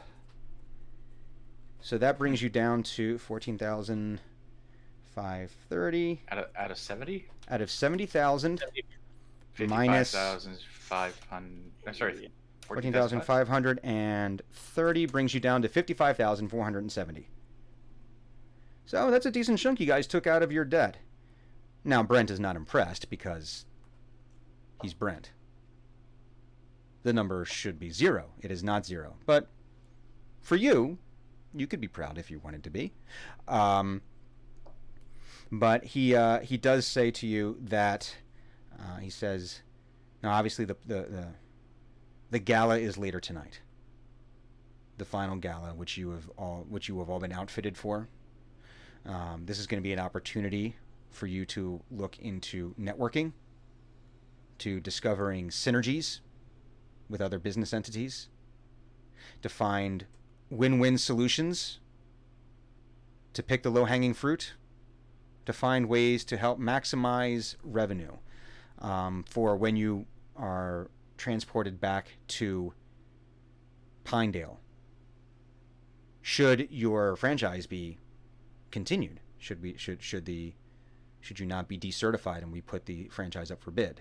So I would recommend taking some time to brainstorm how is it you would like to go about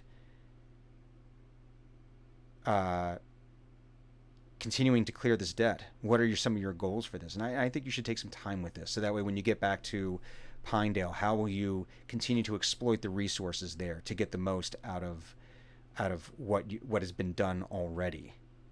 So that way we can continue to make this number go in the correct direction. I should leave you to it. I don't want any part of this. You should, however, be able to make a report to us prior to attending the gala. You should be able to have a pitch plan for what you would like to do there and how you will continue to generate revenue that will put you on the correct side of the ledgers.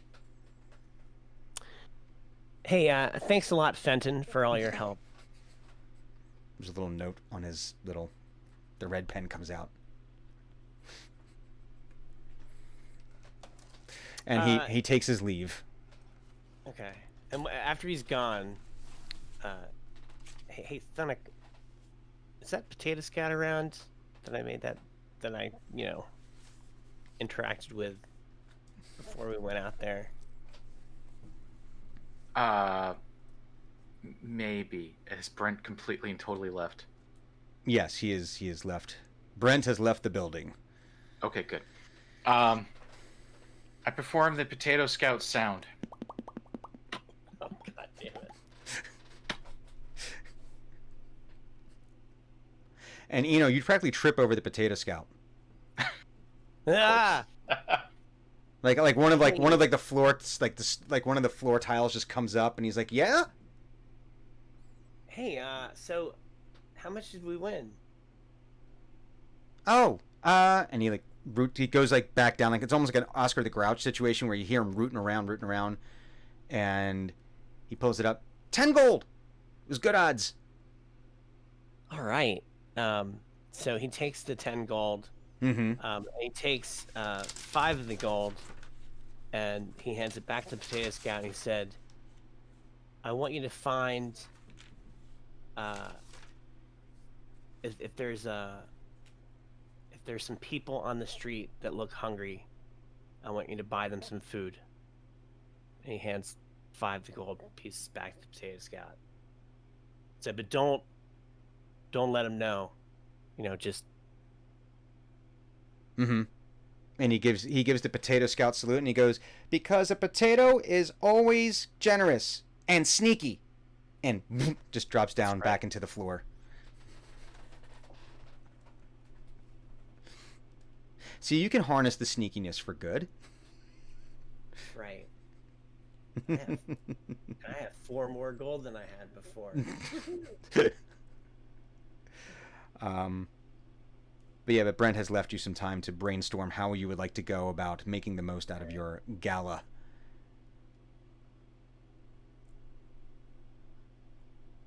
I think my immediate thought would be the gala is probably like a bunch of fancy schmancy rich people. Mm-hmm.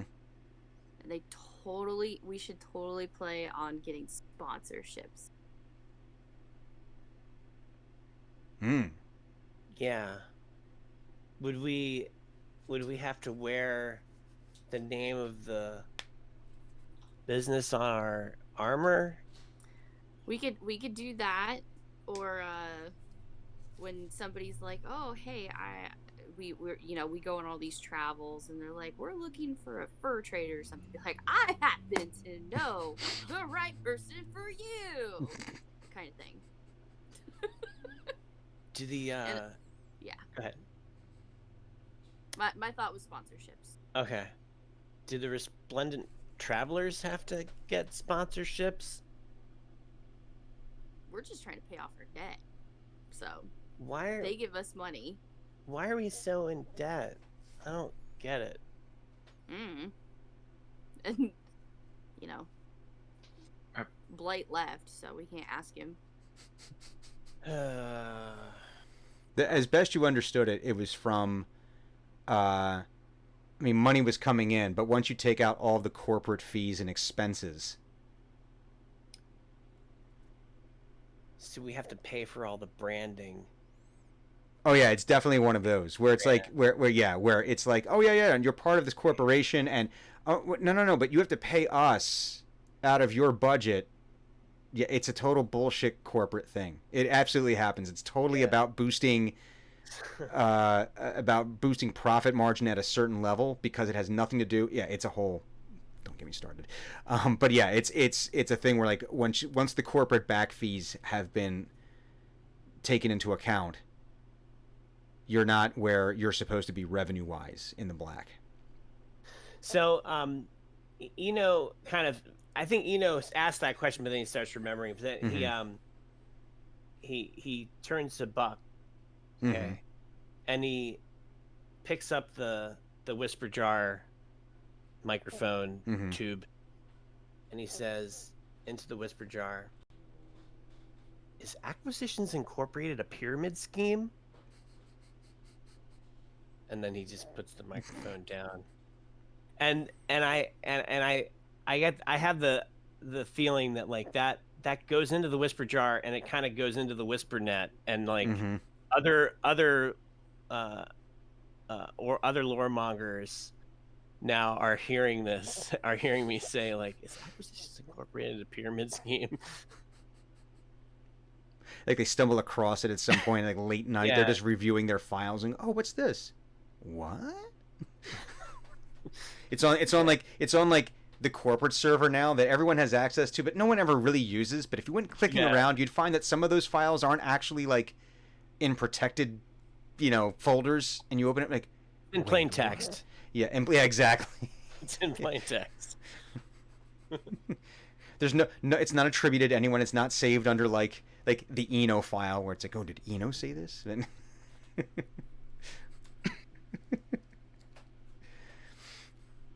so sponsorships is one. It gets turned into a whisper. That's why, so they don't know. Mhm. It's like it's a whisper. It's not my voice anymore. As Acquisitions Incorporated, a pyramid scheme.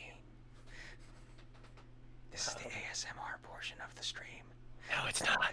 Stop it. ASMR paranoia. XMR, remember? We have to pay Oh, branding. XMR. We have to pay for that branding. We owe like 50,000 for it.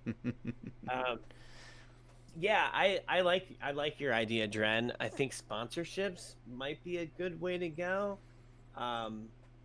But do we have to get that approved from corporate? Like, will they just let us let anybody sponsor us, or do we have to get that approved first? Go through a vetting process. Yeah. Like, what if it's a business that they don't like or they don't want to be associated with? Well, you probably you shouldn't get sponsored by like Drawn Incorporated. I mean, that's probably, or Drawn Enterprises, right? That would probably be bad. There's probably like a non-compete Probably clause. like the Zentarum, maybe. And it's only temporary. It's not like it's a forever thing. Contracts end. Yeah, exactly. Exactly. And there's different levels. We could play the pity thing and also go for charitable donations to the cause. Yeah, what about a bake sale? If you want to bake, we could bake. We could have a bake sale. Or we could start up a coffee shop that we started. No, I'm just kidding. How about a cart wash? We could have a cart wash. A cart wash. Yeah. This is 50,000 gold. Oh. One Yeah, but it's coffee like, but price. it's the pinup version of Thunuk doing the cart wash. We have that. Actually, where did I put that? He's always the pinup version of Thunuk. What This is true. This is true. I know exactly where it's at. Cart wash. We said Oh. the coffee shop. Well, I mean, yeah, because you do have access to the unique flavors that come out of the Pinedale region there. There are things that you have access to that maybe the Water Davians aren't usually privy A long to. time ago that we talked about that coffee shop. Mm-hmm. We had the Orc Property Brothers. Yeah. Well, maybe we can do transportation of stuff for super cheap. Get into the courier business. Oh, Well, yeah. I mean, we don't. We travel a lot, so it's basically like Uber Eats, but Uber. Well, yeah, I mean, something. we can also get things from really fast from point A to point B. Things go bad sometimes. When it takes a while to get to them. Well, I'm already How far does your dimension door go? We have the Shadow Gates. And the Shadow Gates. That's true. Shadow Gates. At Dimension Door would make pizza delivery amazing. I'm already doing like a courier thing, and I don't even know who to give this thing to. And he holds up the mysterious envelope again. Like, they said they would make themselves known, and how? They've how already do made you- themselves known a couple times, and we just haven't seen. Yeah, it. like, how do you do courier services for people like this? It's ridiculous.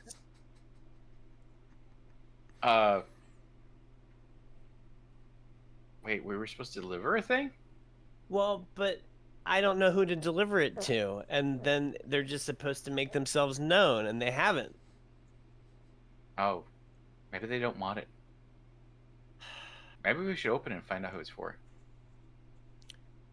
I don't think that would be a good idea, Thunic. I think That it's would be rude, actually. Yes. yeah, that's bad. He just tucks it back in his bag, and he says, "I mean, I'm not against the idea of having a courier service. I mean, you've got a big backpack, and it can fit stuff in there.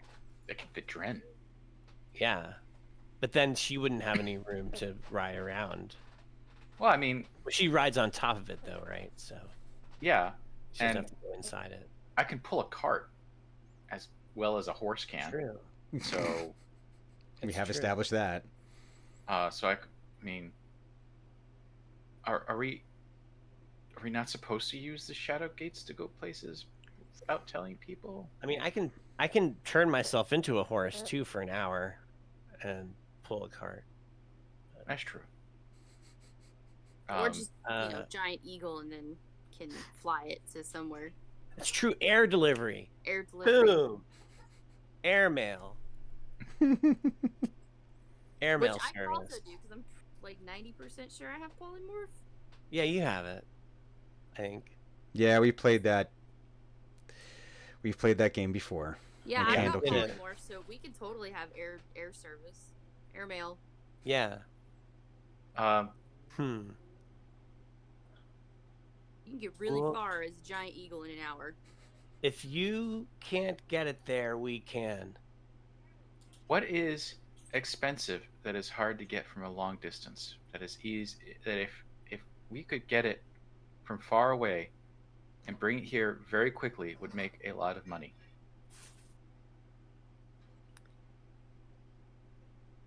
I mean, we could just go Hmm. on a treasure hunt, basically. We could go Treasure raid hunt. some mines, or Is there a place we can do that here? I think we'd have to research it. But I mean, it's a city. Like, I maybe mean- there's- well, yeah, we wouldn't be able to do it here. We'd have to Not- leave the town, obviously. Yeah. But Maybe I've it's- definitely heard of some ruins. Bank heist. No, I'm just kidding. Mm, not I don't supposed to think steal. so. Yeah, that goes against my current religion. I have to buy Um, Dragon Heist. Wait till next week, I swap religion. Yeah. But no, I've heard of some ruins around the area, but they may have been plundered already. I mean, there's a lot of adventuring groups around here, probably. Yeah, we could do like what we can during the gala, and then after the gala, we could basically go on a treasure hunt. Yeah, I think we're gonna have to take some of this into our own hands and try to fund, try to do a finders keepers mission. he did but say not we keep- have to have ideas before the gala, not have the money before the gala. Yeah, So Yeah, exactly. okay, well, we've got some good ideas. I think. A finders and they keepers. Doesn't really ring. Yeah, it doesn't really work, but we can keep some of it, maybe. If we find something neat that isn't Mhm. worth anything to them, I mean, there's nothing saying that we won't find more than 50,000 worth. I mean, treasure's treasure. So yeah, A lot of treasure. it is a lot of treasure. Do we have a cart? I had a cart. I left it in Pinedale. Oh, I could just go get it. Just have well, I to go- mean, just have to open the gate. we might as well just buy a new cart here, though. How hard is it to bring a cart over through the gate? Is it even possible? I mean, it's big enough. Actually, no. I think I might be making this up out of character. By the way, I think it's big enough to pull a cart. To put a cart through? It's Isn't it? probably like where if you were to eyeball it, you think, but it could also be like where it's just like a quarter inch too big. Where it's not even like where it's like if you were to try there's just no, it's like off by like this much that you just need to take like a quarter inch off and it would just fit, one of those. Maybe we should have a cart built. Special cart. Or buy a small cart that will fit through it. Like Well, a rickshaw. I mean, I have 35 gold. I don't know what kind of cart you can get with 35 gold, but I imagine it's not a very good one. It would be. You'd have to go to like the used cart place, but it's like not like even like the official used cart place. It's like the off-brand, like It's the great value. yeah, great value. drive-in Everyone is company. approved for credit. It doesn't matter. Like predatory lending. No, I don't. We don't want to get ourselves into more debt. That's not the goal. Well, no, you could get a cart, but it would be like the beater that most of us had when we were kids. That was like, hey, I got this car for $700, and if it lasts 6 months, awesome. Cash only, no refunds. Yeah, pretty much. It would be a beater. If it's transporting treasure, then we just need to find the high value small stuff like diamonds and stuff, because we can fit Yeah. a lot in a backpack. How about? Okay, yeah, that's true. Yeah. Mm-hmm. And then it won't hinder our movement and speed. Oh, are we talking out of character? Sorry. No, I don't think. that'd probably be Dren. Yes, I don't think she's talking out of care. No. Yeah. So no, I like so what we got so far. We've got sponsorships. We've got rating of things that are not currently owned by anybody. Mm-hmm. Finders keepers. You've got Fine. sponsorships, cart wash, coffee shop, courier business / airmail, and treasure hunt. Bake sale. Bake sale, that's right. We have bake sale on the list. Okay. So I mean that's something to go on. And if worst case scenario, we just call the resplendent travelers and sucker them into giving us a bunch of money for no reason. I want to see those intimidation or performance Why would we checks. do that? That's gonna be all you, because my stats on that are shit. Because they suck and they turn themselves into owls and attack me. Wait, what do you mean they turn themselves Wait. into owls? That was an owl. Isn't it? And just shrugs and goes back to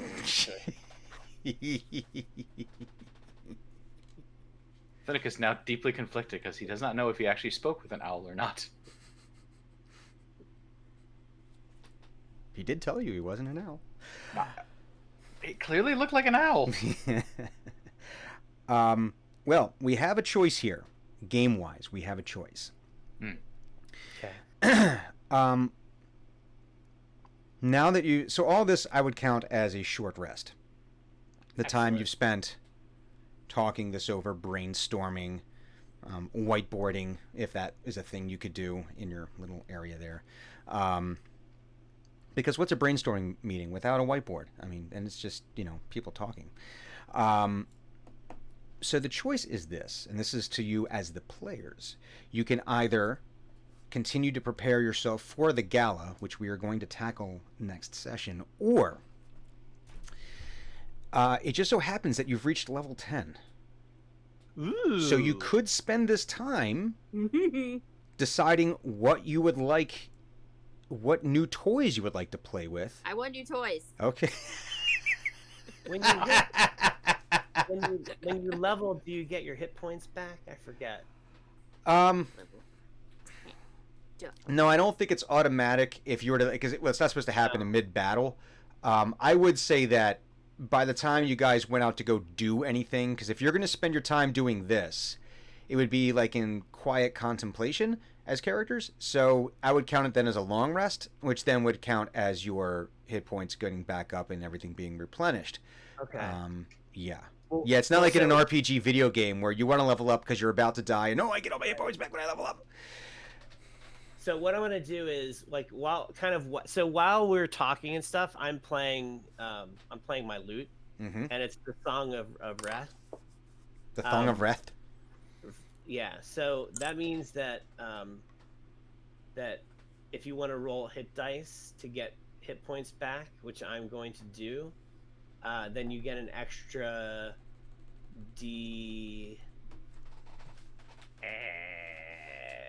is it? You get an extra D8. So I'm gonna roll hit points, and if you want to roll, I mean, if you want to roll hit dice, to regain hit points, you get an extra D8. I'm gonna do it. I'm gonna do that. So I'm gonna See, so I- level 10. I'm gonna roll 3. I'm gonna do 3 hit Let's dice. see. So your proficiency will still be at +4. That doesn't bump up again until level 13. And I don't think there's racial bonuses for leveling up. I think it's all job related.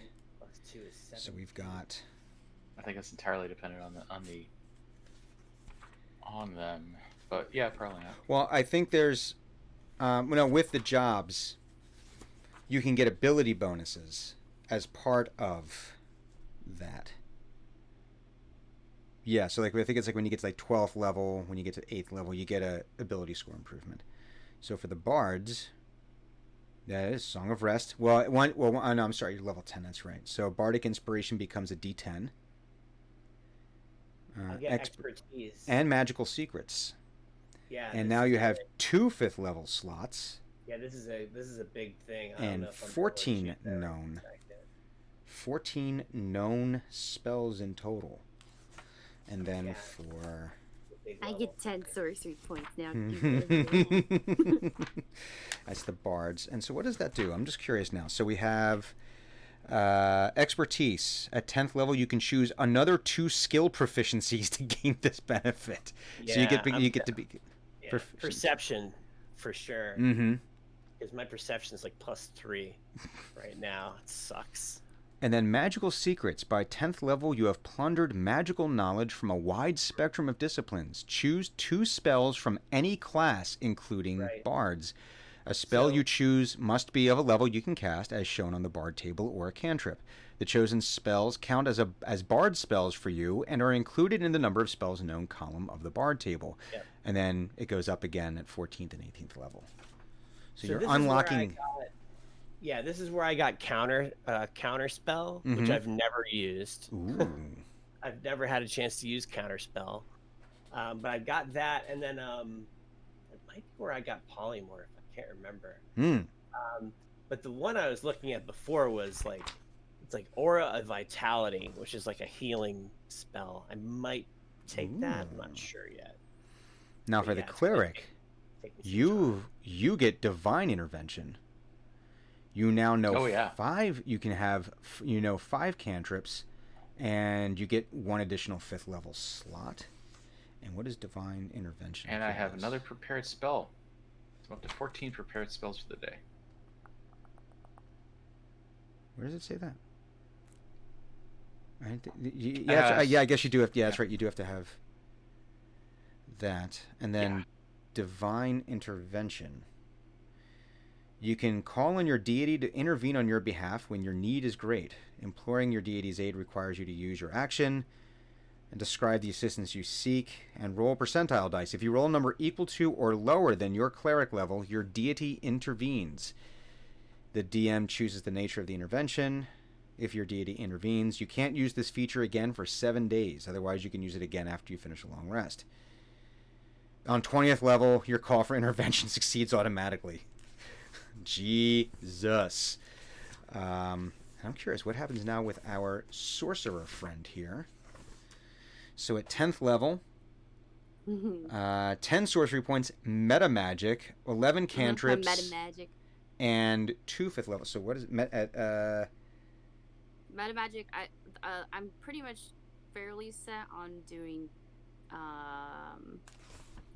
the endurancey one. So we have careful spell, distance spell, empowered spell, extended spell, heightened spell, quickened Extended. spell, extended. So normal duration of 1 minute or longer. You can expend one. You can expend 1 sorcery point to double the duration to maximum. But then you get at 10th level, you gain another one. Well, No. I have 3 in total right now that I can. Well, you have in start with, advance. it says, at 3rd level, you gain the ability to twist your spells to suit your needs. You gain 2 of the following meta magic. So you have 2. So now you have You should have 3 meta magics that you can use Yep, now. I have 3. So you have extended spell. Hmm? What are the other 2?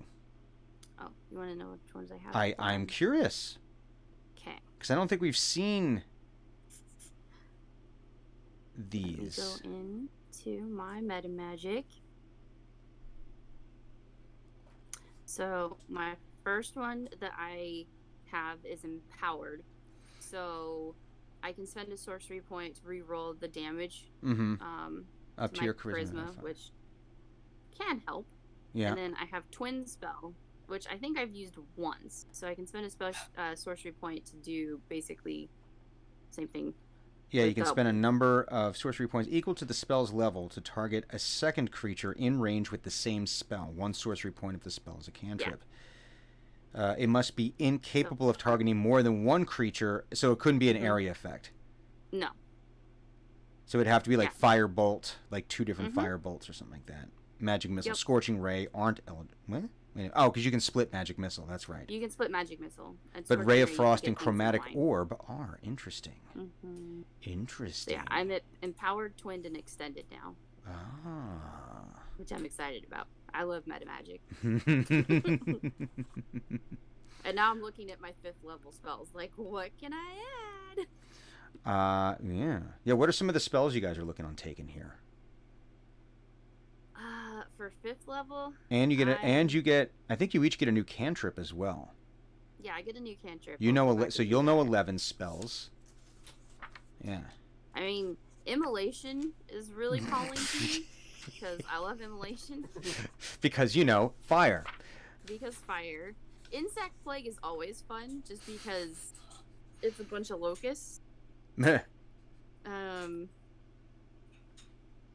does it have prepared spells? I'm trying to remember here for the cleric, because the cleric is basically each day you choose. Oh, here we are. How many spell slots you have to cast your spells? To cast 20 spells, you prepare the list of cleric spells that are available to you to cast, choosing the number of cleric spells. Okay, that's where it was. All right. Yeah. Right. So got it. Cool. I'm up to I almost 29 wanna take prepared spells. seeming. Jesus Christ. That's a lot of I want to spells. take seeming just to mess with Thunuk. What is seeming? Seeming, you get to change the appearance of any number of creatures that I can see.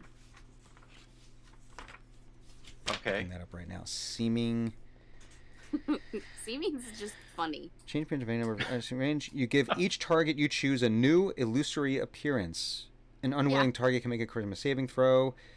The spell disguises physical appearance as well as clothing, armor, weapons, and equipment. You can make each creature seem 1 foot shorter or taller and appear thin, fat, or in between. You can't change a target's body type, so you must choose a form that has the same basic arrangement of limbs. Mm-hmm. Otherwise, the extent of the illusion is up to you. The spell lasts for the duration, which is 8 hours. And it is not a concentration spell. It's just it's a illusion. Mind fuck spell. Yeah, it's an Mhm. illusion. They fail to hold up to physical inspection. Yeah, Yeah. you can't touch it, otherwise but it's because it's just pure illusion. It's Yes. not actually morphing, Yes. which is just funny to me. And listen, that's a perfectly Mhm. valid reason to take a spell. Because you never know how that's sort of the fun, right? Is that you never know how it's going to play out. Like, oh, wait a minute. It turns out that I can make this thing illusory and do the thing, and then the dungeon master doesn't know what to do anymore. Mm-hmm. What other spells you guys looking at? I'm curious here. Wall of Stone. Wall of Stone's fun. I'm not big into the teleportation circle because I think Eno's got a lot of movement. What also what need would the would Drenmai have a true need of teleporting things other than, hey, I want to surprise someone and jump on him and sneak up on him? But other than that, it's for Dren. It's either I'm pulling pranks, or it's Or I'm big building. destruction. Yeah, I'm building things. Mhm. So how do and fire plays into that. Actually, you know what? I might go to telekinesis because that would be right up Dren's alley. Yeah. Oh, I need that wrench over there Pretty much. because that's a real life thing. Mm-hmm. Yeah. And it's normally like if I'm doing it against like a creature, Mm-hmm. it's a contested strength, and I'm a big strong boy, little strong boy, so um that could be funny. I can also restrain them with the telekinetic grip and lift them up in the air, which could also be hilarious. There's lots of applications to telekinesis. Yeah, I might lean towards this. This is kind of up her alley. I'm curious here because I just saw that. Move. I can try to move an object that weighs up to 1,000 pounds with telekinesis. You'd have to try though. Mm-hmm. Who has this? Well, Jesus, the level 5 spells. Well, we already got to level 5, but there's a lot there for clerics. I'm looking at the bards, and I think I'm going to have to figure out a way to. Yep, I think I'm gonna learn this one.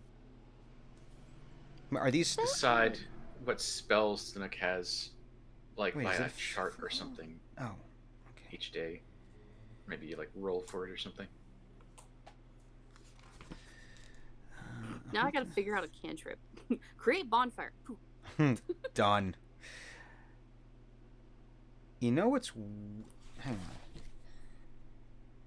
Reincarnate is a 5th level transmutation. I just randomly turned to this page, but it's 5th level. But I'm not seeing. Reincarnate's a druid thing. It's a druid Oh, spell. okay, that's who. Because I was looking at all the different. I might. Yeah. They're the I'm only looking at- class that has that. Interesting.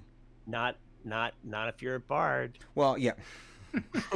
Not if you're a bard and you know things. Yeah, that's. I was. Okay, cool.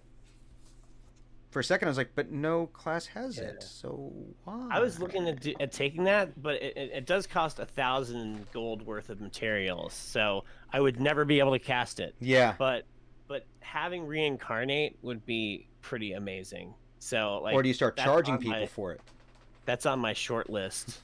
is reincarnate? as part of the vetting process? Yeah.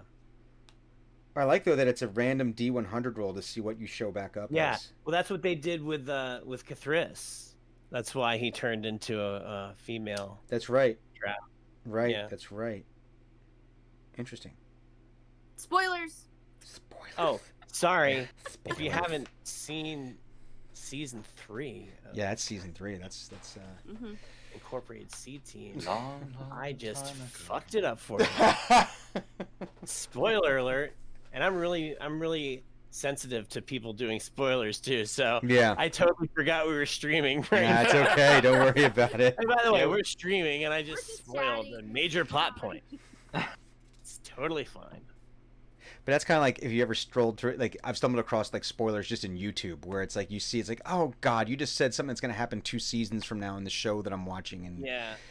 it doesn't matter Currently. that the show. Yeah, anyway. But cool. So is that I'm all gonna we? take Mind Silver. Wait, are you allowing Unearthed Arcana shit?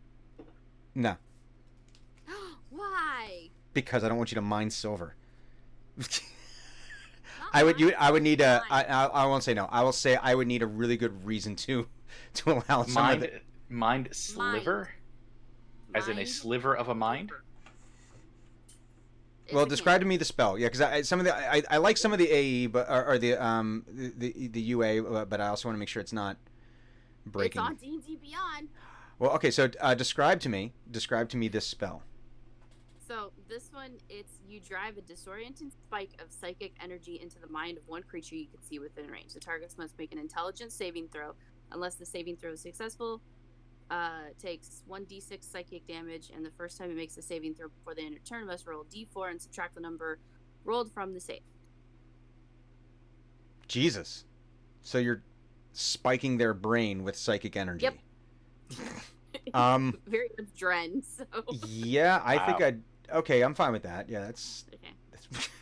Jesus That's Christ. my new cantrip. Okay. Oh my lord, that's insane. Oh boy, are there any other? 17 things I can do now. So Are- excited. Are there any other boosts that we need to do here for your level 10 characters? Are there other things that need to happen? I think I just have to do what, like ability increases or something. That's the only thing I have to do. No, that does not happen until level 12. Cool. Don't have to worry about that then. Yeah. Yeah, there's, I think that's level 12 for everybody. I'm going to take a look here. I just thought this would be interesting for people like who listen on the podcast or listening to the stream because the level up stuff usually happens off screen. And yeah, I think it's level 12. I think across the board is when you get Every 4 levels you get stuff? I think so. Cool. I don't have to So worry about 11th level, it looks like for just about all the classes here, nothing really happens. You get... Oh, no, I take that back. When you get to 11th level, you now open up your 6th level. Like the Bard will open up their 6th level spot. Does the Cleric do the same thing? Level 11. They get a 6th level plus Destroy Undead. The Sorcerer gets... That's the Paladin. I don't want the Paladin. I don't want the Ranger. I don't want the Rogue. I want the Sorcerer. At 11th level gets a 6th level slot. So there's not a lot that happens at 11th level. I can't wait to get to 11. Oh, God. 6th level is so much fun. Yeah. But then 12. And then after that, every level has... It looks like it has some pretty good ups, because then you're really starting to get into the uber powerful, like the Bard gets superior inspiration, 22 known spells, but still only 4 cantrips. Yeah. I was just looking at Chaos as a spell. Geese? That's crazy. Yeah, place a magical command on a creature that you can see within range, forcing it to carry out some service or refrain from some action or course of activity as you decide. If the creature can understand you, it must succeed on a wisdom saving throw, become charmed for you by the duration. While the creature is charmed by you, it takes 5d10 psychic damage each time it acts in a manner directly counter to your instructions. Oof. That's Yeah, pretty amazing. that's I'm just trying to think if that's Gaius, and that's I'm just gonna in be- Eno's. that's only deal. 5th level. Jeez. Yeah. Yeah. I think it's 5th level one. It's Wow. insane. At higher levels, when you cast the spell using a slot of the 7th or 8th level, the duration is 1 year. When you cast this spell using a spell slot of 9th level, the spell lasts until it is ended by one of the spells mentioned above. Remove Curse, Greater Restoration, or Wish. My... Wow. Yeah. Holy crap. That's a... Man. Technically a curse. Essentially. Yeah. That's you're messing around with someone's frontal lobes there. Yeah. Wow. Yeah, I don't know if that's something that he would try to learn how to do, because it's I've specifically avoided spells that control like friends and charm and stuff like that, even though like bards or charm, that's one of the things they do, but I've avoided that for him. Yeah. And there's kind of reasons, some reasons behind that. Well, that makes sense. Yeah, because if it's not in the character to force someone's brain to do things they don't want to do. If you're gonna charm someone, you're just gonna, George Clooney them. You're not gonna, force them. You're not gonna Bill Cosby them. It's there's a difference in the kind of charm they used. But yeah, that's that would make sense. Yeah, I mean, yeah, that's sort of, yeah. You don't want to take it just because it's like a ungodly spell. It's like, but yeah, what would put someone's brain into a blender like that? We did last week we discussed lines that can't be crossed, or when they are crossed for a character, that's like the wee woo moment, right? So, but that would be the only time where I would see, it's just my take. If you had a different take on it, that would be the only time I would see, casting a spell like that. That would be like the, oh, no. I never used the spell and I'm going to use it now. I think that if I was going to do anything, it would be like Hold Monster. Yeah. That would make sense. If I was going to do something like that, like, it would just be to stop. Hold me. Hold me, Eno. But yeah, like, I definitely... I don't... So I have 4 spells that I need to choose. 2 bard spells and 2 other. And it's gonna be some kind of healing type spell, I'd like to have some kind of buff type thing. I like to improve Mm-hmm. things like that. So I want to try and pick something from each of the sort of categories Yeah. that works. In- So it's gonna be interesting to see. It's gonna take me a few days Okay. to figure this out, probably though. That's all right. Does anyone else I have have any? a really hard time making decisions. That's okay. Does anyone else have other spells that they're looking at besides Dren burning everything? I moved straight into 6th level. I'm looking forward. I will say this.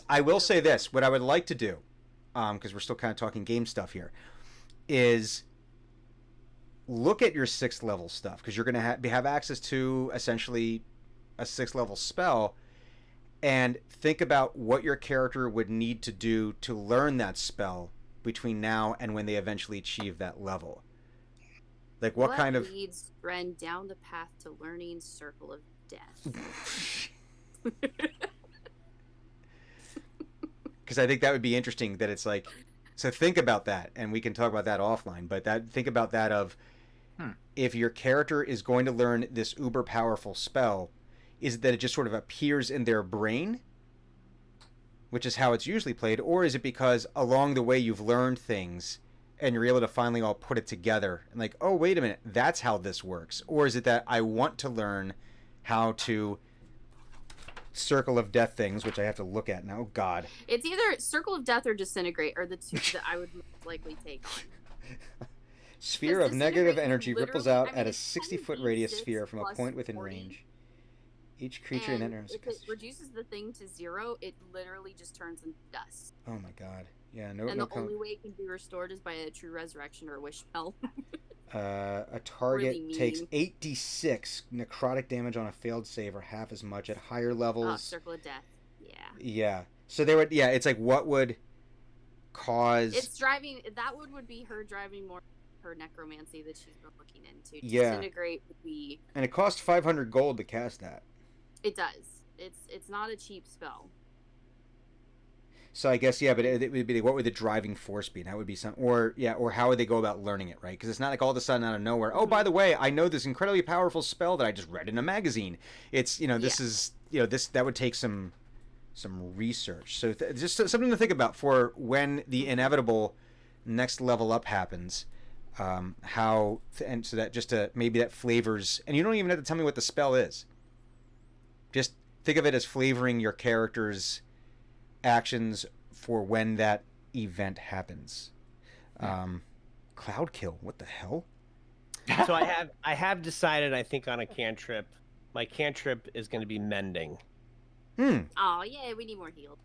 Yeah. Well, that fixes the physical objects, right? It's a repair Yeah, spell, Yeah. Yeah, it's not a heal, but No, the Dren breaks a lot of shit. So yeah, exactly.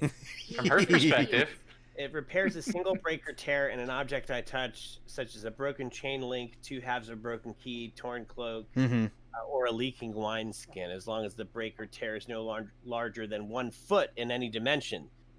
You mend it, leaving no trace of the former damage. So the thing could be an 11-inch circle, and you'd be able to. Yeah, and it can physically repair a magic item or construct, but the spell can't restore magic to such an object. So I mean, that's pretty cool. Like the other thing I was thinking is message, but I don't think that he would. He's not big into the courier business. Well, no, I mean it's a short range, I think. Yeah. But also that's sort of like intruding on somebody's mind. You know what I mean? Oh Like, yeah. I don't think he's into that. They got some cloud kill. That just sounds awful. Cloud kill. Cool. And Thunic, what are you thinking about? for 5th. Yeah. Yeah. Yeah, I don't really know because the way his spells work, it's just That's true. It would be it's whatever he wakes up with. yeah, whatever he. And I'm thinking he's going to wake up with mass cure wounds for now. Okay. Yeah. That would make sense. Greater restoration. Gaius. I thought it was geese. Geese? Huh? Yeah, I don't know why. I thought it was Gaius. I don't know. Oh. Look it up. Uh-huh. Okay, well, there we go. We have everyone is up to level 10. Are there other preparations you would like to make before the gala begins? So that way, when we start the next session, you guys will be walking into the gala. Are there any preparations that you feel like you would like to make in your downtime prior to the party? You have your clothes. They're going to be delivered to your rooms at the inn. So you will have your appropriate adornment to rub elbows with the elite, the rich and nouveau riche that will be in attendance. Maybe there will be a masked lord. You never know, because There's always a masked lord. It's Waterdeep. I was about to say, just make it a masked gala then. Everyone's masked. Ha! Solve that problem. Yeah, but are there any other preparations you would like to make in advance of the thing of the gala? Doesn't have to be. It's okay if Other there's than not. getting No? clean, Yeah. Bathing, all that. Okay. having to deal with those stupid clothes that what's his name gave us. Yeah. Oh, what did I name him? He was shoot, I had it here. Maybe I had it. The in a kobold? Yeah, he was a kobold, and he was. That's from a few sessions ago. So I Oh, Esther Wild and Clunks. You went to Esther Wild and I have Clunks. 2 5th level spots now. I'm so excited. Well, I tell you what, if that's where we have as far as that goes, I think it'd be a good point to say it's a good comma for the end of the session. Yeah. Rather than jumping into the gala. But I think we'll take a few minutes break here, and then we will come back and do our table turk about today's session, where we will discuss if there's any moments of the game, and we will also discuss what ice cream flavor would be made for each of the characters, and possibly what it would be called. So we will be right back. Stay tuned. Yep.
All right, we are back with table talk.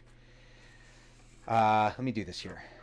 Let me do this. I'm going to roll my D4, my Norse Foundry D4.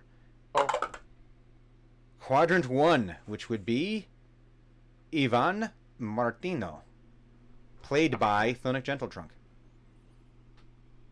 hold on. Let me get into character. I need to know what he's like. So it's Ivan playing Thonic, playing Ivan. It's Yeah. really meta. It's Complicated. It takes a lot of exercise.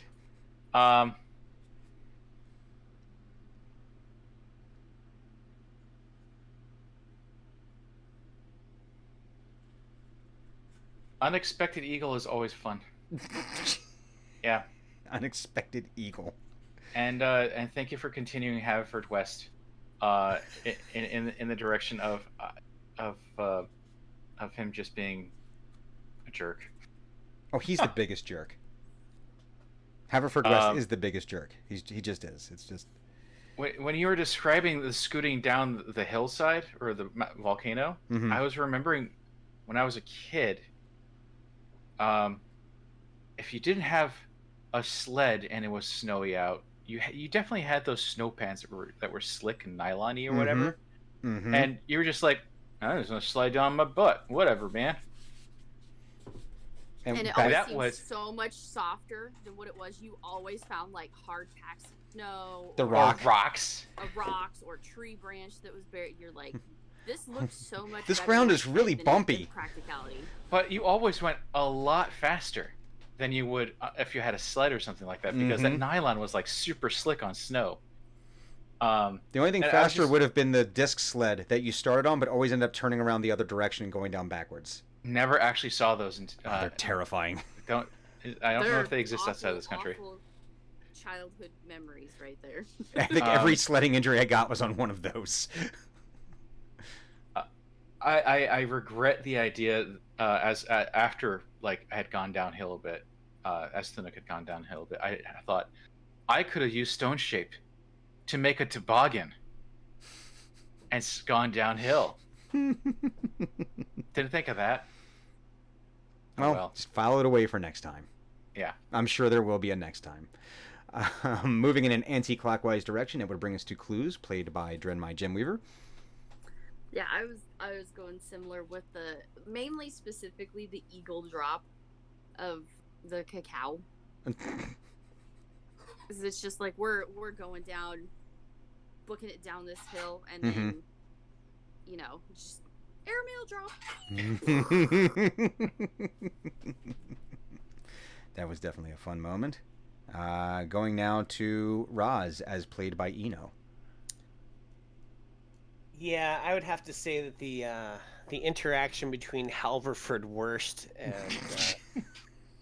and Thunic was choice. The fact that it because I was just going to use Mage Hand to grab the nut, and then I remembered that last time I was thinking about turning into a giant eagle and doing it. I'm like, that sounds so much cooler. So the fact that I chose to do that, and then he transformed himself into an owl, and then that led to that whole thing. Mhm. But yeah, the interaction was just great. But you're just an owl. I want to speak to your manager. That was fucking great. I did not intend to go Karen with that, but No, I was. I didn't. I never said. I just said when I talked to his Irie Lord. Well, we could have a whole session just talking about the politics of a giant owl, Irie. Politics. And Ow. it would turn into something like the Rats of Nim, but like something else, and I don't know. There's already a thing. It's called the Owls of Gahul, and Yeah. it turns out that I forget what those flat-faced owls are called, but There's lots apparently of flat-faced owls. the what one? There's lots of flat-faced owls. Well, owls, like so. there's the quintessential flat-faced owl that I see in a lot of pictures that people love. Turns out they're a bunch of supremacists. I'm like, what? This is a children's movie. I was not expecting this. It just came out of nowhere.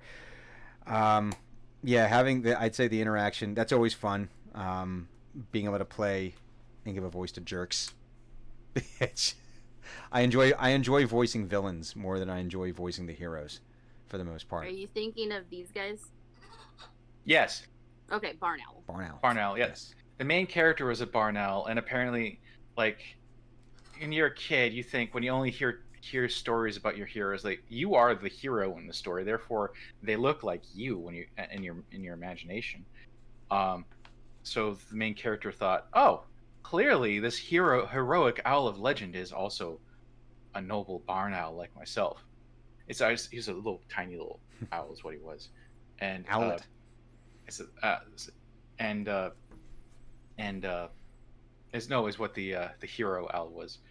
And it turns out that the other owls that looked like the main character owl were all a bunch of owl supremacists who were like, if you're not one of us, you're not a real owl. Some lessons going on in that movie. Oh, jeez. Oof. Ooh, and letting me fly on a glob of ice cream. That was fun. Well, how can you not let someone fly on a glob of ice cream? Well, speaking of ice cream, we had so I had used thanks to the suggestion of my players here, I had used the Ben and Jerry's site to determine the random table of what ice cream would appear in the catapult, and we had a chocolate chip cookie dough. But it does lend us to the question of if your character were to have a, let's call it a Ben and Jerry's flavor, what would that flavor be? And do we know the name, or is that something we might need to ask the interwebs or the discords or something? But what if Ben and Jerry's were to come to you and say, hey, we're going to do the same thing we've done for all these other people, like Cherry Garcia, and they've done one for Stephen Colbert and for Jimmy Fallon, and who was the other one? Who was Wavy Gravy? It was actually named after a hippie. Yep. Yes. Yes. Who was Part of Ken Kesey's group, mm-hmm. the Merry Pranksters. Yes, and they were contemporaries of the Grateful Dead. So yeah, Wavy Gravy. He introduces himself as Wavy Gravy, hippie, and former frozen dessert. That's how he introduces himself. Because he was in Philly like a couple years ago when they were doing some kind of big Grateful Dead, like, art exposition of like posters, like of all like the original posters from when they were on tour in the 60s and 70s. And he was in town for something. I think it was also right when the Amazon series came out. There's an Amazon series? Oh yeah, Long Strange Trip, where they do it's like I think Scorsese did it, and it was like a 4 or 5, maybe a 6-part docu-series about the rise and fall of the Grateful Dead. And you learn where they would secretly dose people with LSD. It happened. Not nice. No, but in the context, it was kind of funny because it would be like the record company, who they were kind of like anti-record company. They didn't want any of it, but they got signed. And at one point, they were supposed to record like whatever the 60s version of a music video was, and it was them playing at a party. But they had all of these like normal, quote, normal people as the party attendees, like actors and whoever. And it, like, for them, like, this isn't real. These aren't the people. Because if you watch like old concert footage of them, they're playing like in the street on a riser that's maybe 3 feet high, and there's no crowd control. They're right up on top of them. And, like, you wouldn't know that the crowd was not part of the band. And that was kind of like how the Grateful Dead held themselves. And so for this, they noticed that these people, it was like, they're all straights, they're all squares, blah blah blah. So they dosed they dosed the coffee with LSD, and it's like now it's a party, and that's. They did the same thing to the camera crew that was following them around when they were touring the UK, because they didn't want the camera crew there, and the record company insisted upon it. And someone was saying, yeah, and this is where you learn, never accept any drink given to you by someone from the Grateful Dead, because they were putting acid in the drinks. And as the documentary went along, you started seeing the camera work getting more disjointed. like the shots would like wander off into other things, and because they would just, yeah, it was again, is that a good thing? No, but in the context of what was happening, it was kind of funny. And but yeah, anyway, but flavor for I digress. Yes. Good question. Because we've established that Thunix cereal. We started talking about breakfast cereals. We established that Thunix breakfast cereal we said was Thunix Crunch, and it would be a lot of grains, It's basically granola. granola, sugar. Yeah. I mean, there'd be some honey in there. I have no doubt. No refined sugars. No, like honey. I think it'd be like what is it? The crunchy oat There might be clusters. some berries somehow and honey in there somehow. Yeah, Mhm. but mostly dried fruits and stuff. Mm-hmm. You'd be very regular. Probably. And there's a free rock in every box. Yeah. You said that Drens would just be pure sugar. It would be like Frosted Flakes times a million. It's just a bowl of sugar, actually. It's just they rebrand it. They take a pound of sugar, like one of the bags of sugar, and they just put it into a cereal box and say, "Here, it's Drens cereal." Just add milk. Maybe not. Maybe you eat it dry. I'd like to think that I have like an everything bagel, but an everything ice cream. Mm. Well, they have one. It's called Everything But the. Everything but the ice cream. No, I'm trying to find it here. It's called. Where is it? This is the. Are you think about everything but the bagel seasoning? Is that the thing? Well, no, there's an Everything But the Ben and Jerry's ice cream. It's a collision of chocolate and vanilla ice creams mixed with peanut butter cups, fudge-covered toffee pieces, white chocolatey chunks, and fudge-covered almonds. Oh, we're about to lose Clue's video. Apparently, Uh-oh. that's a lag from right before she lost power. Okay. Well, we will. Oh, did they just lose power? Yeah. Oh, okay. So, all right. Well, we will come back to let me make sure everything looks good on the stream here. Everything still looks fine, so we will leave it right there for now. Okay. Well, for the remaining members who's have not lost power.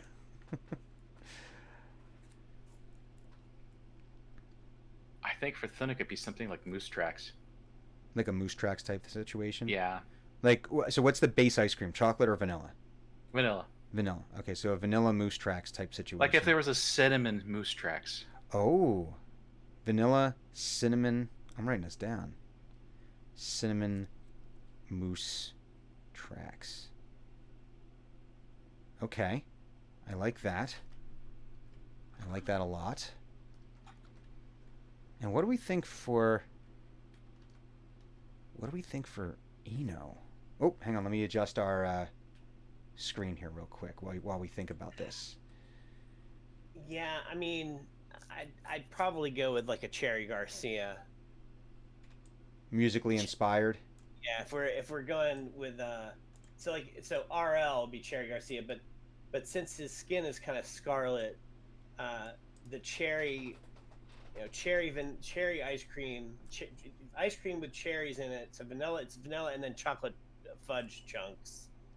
And I think. Oh wow! So okay, so I think Eno would be into that. It's chocolate fudge chunks and cherries and vanilla ice cream. chunks. Oh no, I'm sorry. It's cherry ice cream. Cherry ice cream. Yeah, that's right. It is. I mean, it's been a while since I've had Cherry Garcia, but yeah, it's actually cherry ice cream with cherries in it, and then chocolate fudge chunks. Oh. I've never actually had Cherry Garcia Me either. in all these years, and I'm kind of a Grateful Dead fan. You'd think I would have had it by now. Wow. I think I might have to have some soon. I have never It's had it been either. a while. The other one that I like is called Fish Food. So fish. Yeah. Fish. Yeah, from the Fish band. Food's pretty good. Yeah. Let's it's see got, that like, one. Fish-shaped chocolate Yeah. fudge. Chocolate ice cream with gooey marshmallow swirls, caramel Yeah, swirls, and it's pretty fudge good. fish. I think I have had fish food. Yeah, Fish Food's pretty good. And then they have the Tonight Dough is one that I go to a lot. Caramel and chocolate ice creams with chocolate cookie swirls and gobs of chocolate chip cookie dough and peanut butter cookie dough. And then there's Americone Dream. Where's that one? Mm-hmm. I've seen that one. I don't think I've had it. Vanilla ice cream with fudge covered waffle cone pieces and a caramel swirl. That one's a good one too. But yeah. Man, I want ice cream.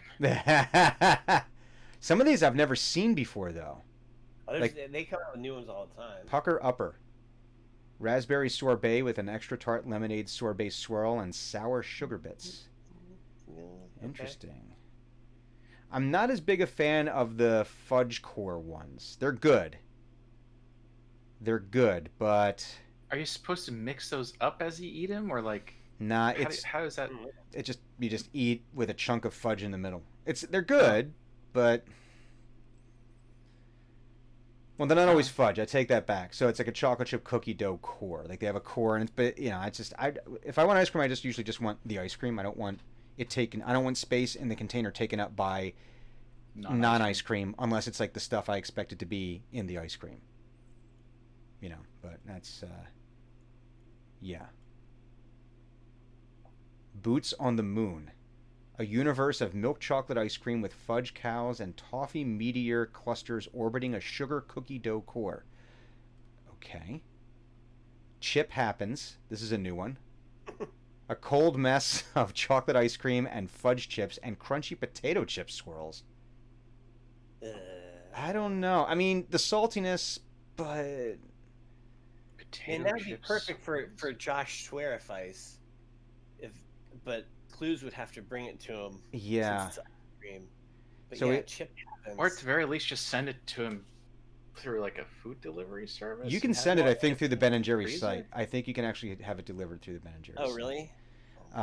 They have a cannoli, which is Look, exactly. if there's Ben and Jerry's delivery, I'm in trouble. They have Gimme S'more. That's a good one. I think I've had that one. Toasted marshmallow ice cream with chocolate cookie swirls, graham cracker swirls, and fudge flakes. Peanut butter half baked. Netflix and chilled. I saw that one. Peanut butter ice cream with sweet and salty pretzel swirls and fudge brownies. Netflix and Chilled, I think, is a series of ice creams. They actually have. Hang on. The I was looking Netflix at it. original flavors. There's a whole bunch of them. Really? So they have Boots on the Moon, which is the one we just talked about. Netflix and Chilled is the one we just talked about. Chip Happens is a Netflix one. Those are the ones that they have. And then they have like the individual, like you can get like the cups. I thought it said you can get it delivered. What, the Ben and Jerry's? Yeah, there's a delivery partner thing, and there's also Uber Eats and DoorDash. But yeah, I'm looking at it right now. Do you guys have There's a delivery. I think it's called Go Puff. Never heard of it. Haven't heard of that. It's a local place, and I think they've started to expand. And so they started off as some guys at Temple University, and they started off by making it. The idea was that they would deliver the accoutrement you might need to the people who might need it at 1 o'clock in the morning. And if you can imagine, with a name like Go Puff, I think that's what it's called. I'm going to look this up real quick. It's delivery. Go Puff. Yeah, it's Go Puff, one word.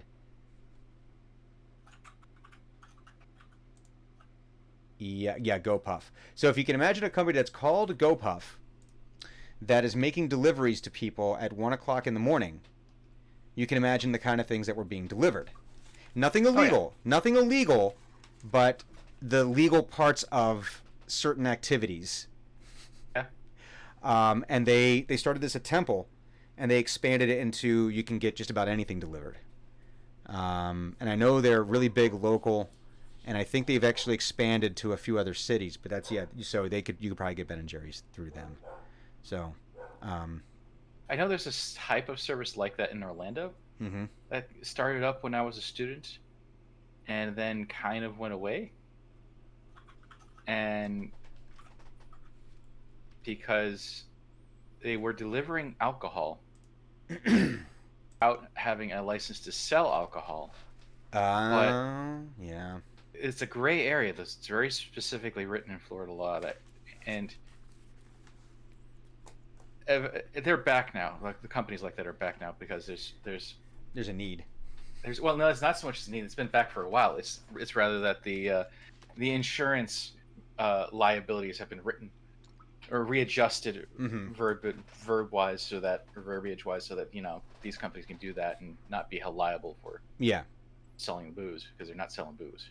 Yeah, they just started, I want to say 2 years ago. So in Pennsylvania, we've got very, very old Puritan driven, Quaker driven, or not Puritan, but Quaker driven liquor laws. And one of them was that you were not allowed to sell alcohol on Sundays. So you could not, outside of going to a bar, you could not buy a case of beer or a bottle of booze on a Sunday. And also in the state, for those of you who have been here for, say, like a PAX Unplugged, you would learn that you are not allowed to sell alcohol and wine in the same store. Or it's not alcohol and wine. You're not allowed to sell liquor and beer. You had beer distributors, and wine was kind of in a weird category where you could sell it at a beer distributor and you could also sell it in other places. Wine, if you had a liquor license. But then if you wanted to buy liquor, and if you still do, you have to go to a state store. All of the liquor stores in Pennsylvania are owned by the state. And I think it goes even further than that, where you're not allowed to have them adjacent to each other. You can't have the liquor store and the beer distributor, like, there has to be at least one storefront in between. I think it's even something as archaic as that. But you can only buy it by the case. And if you wanted to buy a six-pack, you had to go to a bar or to a package store, which sold beer, and only beer. And then you were paying ungodly amounts of money for it. Like a six-pack of beer would cost you $12 to $15. So it was like really, really archaic. And a couple of years ago, at the behest of a lot of because we had a huge boom of microbreweries, I think Philadelphia has the largest concentration of microbrewing in the country as far as like per capita or something like that. I know Oregon might be like number one or number two. They might trade like parts of Portland, but so I think and it was starting to generate lots of money. So they started changing the laws where now some of the liquor stores are allowed to be open on Sunday, and the beer distributors are allowed to be open on Sunday. And what they started allowing happening was that pizza places were allowed to start selling packaged goods. They could sell it by the six-pack because now the beer distributors were allowed to sell six-packs of beer, but not at these outrageously marked up prices. So with the reason for that, I think, was for microbrewing. You might want to get 4 different six-packs and mix and match, so that way you can have a sampling of beer, right? So now the pizza places are allowed to sell and deliver beer when you order from them, but you have to use a credit card. The name on the credit card has to match the ID of the person who answers the door when it's delivered, so that way you're not getting like some kid who gets their hands on mom's credit card and, oh yeah, it's fine. So I mean, they had to figure out the logistics of that, but that was something they just within the last year or two just started doing. So we're finally starting to move out of the dark ages here in PA. And JD Lady says here, Virginia. Yeah, where grocery stores are allowed to have started selling beer. You're starting to see a lot of, but they're selling like microbrew stuff. It's really interesting. They're really focusing. You'll see like the normal, Anheuser-Busch stuff, but a lot of the space is taken up by small breweries, which is kind of nice that you're seeing these big grocery store chains that are actually supporting smaller brewers in a pretty significant way, especially the local ones like Evil Geniuses. I didn't actually know that there were ABC stores outside of Florida. I thought that was just a Florida chain of some sort. Or is ABC a acronym that I don't know about? I don't know. When I was in Virginia in college, my buddy was amazed that you could buy beer at a gas station. And when he went in there, we'd visited a friend of mine down at James Madison University, and he was just ossified drunk the night before, because the fraternity house we had partied at had one of their bathroom sinks converted, that instead of it being hooked up to the plumbing, they hooked it up to a keg. So you would turn on the sink, and this is college shit. The house has since burned down. Shocker, I know. But the morning we're supposed to drive back, he works a graveyard shift. He is just ossified drunk. We've got a 6-hour drive home back up to Philly, and he gets in the car, like, oh God, I can't do this. This is terrible. I feel so terrible. Blah blah blah blah. We go to get gas. He walks out, and he's like, he bought a 6-pack of something called hemp ale. It was beer that was brewed with hemp seeds, and he's like, well, I have to get this, and then he drank on the way home because. So, yeah, that was one of the last times I went to James Madison University. Uh, yeah, that was a whole thing. Cool. All right, so we have ice cream. Any new business to discuss going into this week, going into Labor Day weekend? It is not a PAX week. PAX does not start until next week, I believe. So I know the game still might be in question because I know Clues is going to be doing a lot of producing out of the Penny Arcade office. So she might be exhausted, so we might not want to force her through that, but we'll find out about that. But is there anything on the rest of the streaming fronts? Any announcements? September 12th is when it starts. PAX Milan. Okay, so we have 2 weeks. Okay. Yeah, it's 12th to the 20th. Tomorrow night, I'm disassembling some more optical drives. And I might be fixing my old beard trimmer. So I can cut my hair. Are you gonna go for the? No, not quite that short. I just the old beard trimmer has about 3 to 4 inches worth of play on it, and I haven't used that in like ages because the built-in battery pack finally decided that I didn't want to take a charge anymore. So I'm gonna crack it open and take the built-in batteries out and batteries maybe. Okay, cool. That's kind of neat. And then I'm playing some more Super Mario on Tuesday, and I might be switching to a different game after that. Ooh, possibly an RPG. Ooh, do you have one in mind? Super Nintendo era RPG. I was suggested. Can't remember what I was suggested now, but it was something like The Legend of Mana or something like that. Something from that period. Okay, so there was a Final Fantasy Legend of Story of Mana. Story of Mana. There was a Final Fantasy. I think, if I remember, there was a Final Fantasy Story of Mana, Mana something, and I remember it was basically a JRPG that they made because this is back before any like JRPGs really were on this side of the Pacific. But they made Secret of Mana. The Secret of Mana. The Secret of Mana. But they made it specifically for Americans, so it's an easier JRPG than it's either that or Illusion of Gaia. One of those two. Oh, okay. These are both good. And this is so you're looking at stuff from the SNES era? Yeah. Okay. And I'm specifically looking for something from that period. It's just that while I was streaming last week, I asked for suggestions, and those were the suggestions that were tossed. Yeah. Well, at some point, then you got to tackle the Final Fantasy series.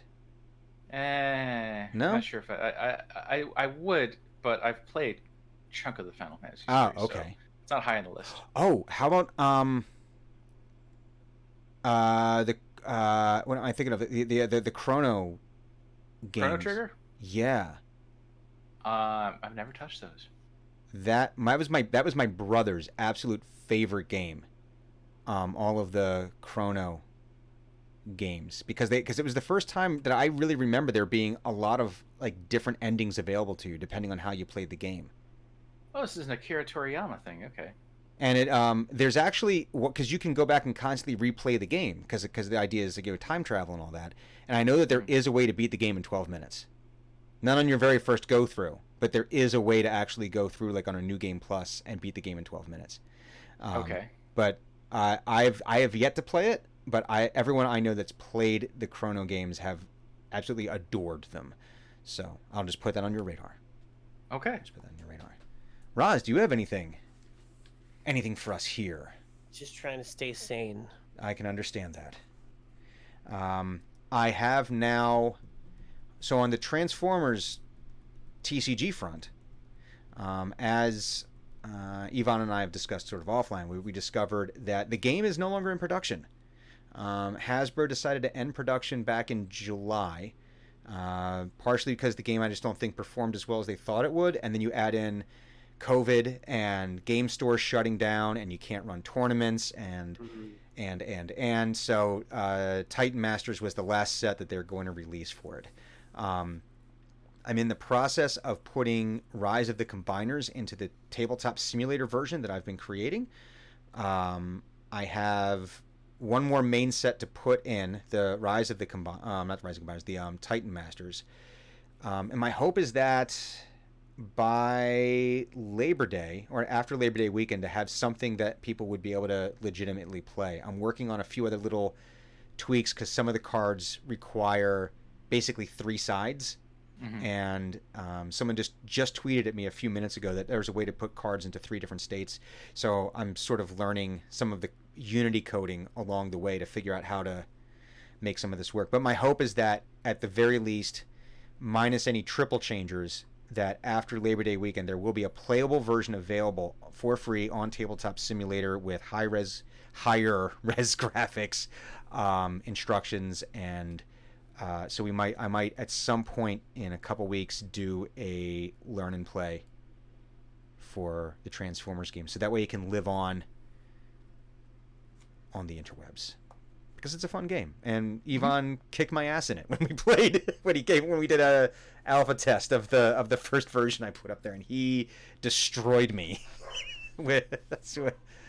You did. You beat the living crap out of me. And but it was fun because it was like we were playing with 2 tournament decks that I had put together, and you picked up the game super quick and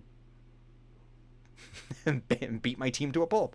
And that's fine because that's sort of the idea. It's Rock'em Sock'em Robots. But I'm hoping to have more stuff on that in the next week or so as I gather more of the resources. So cool.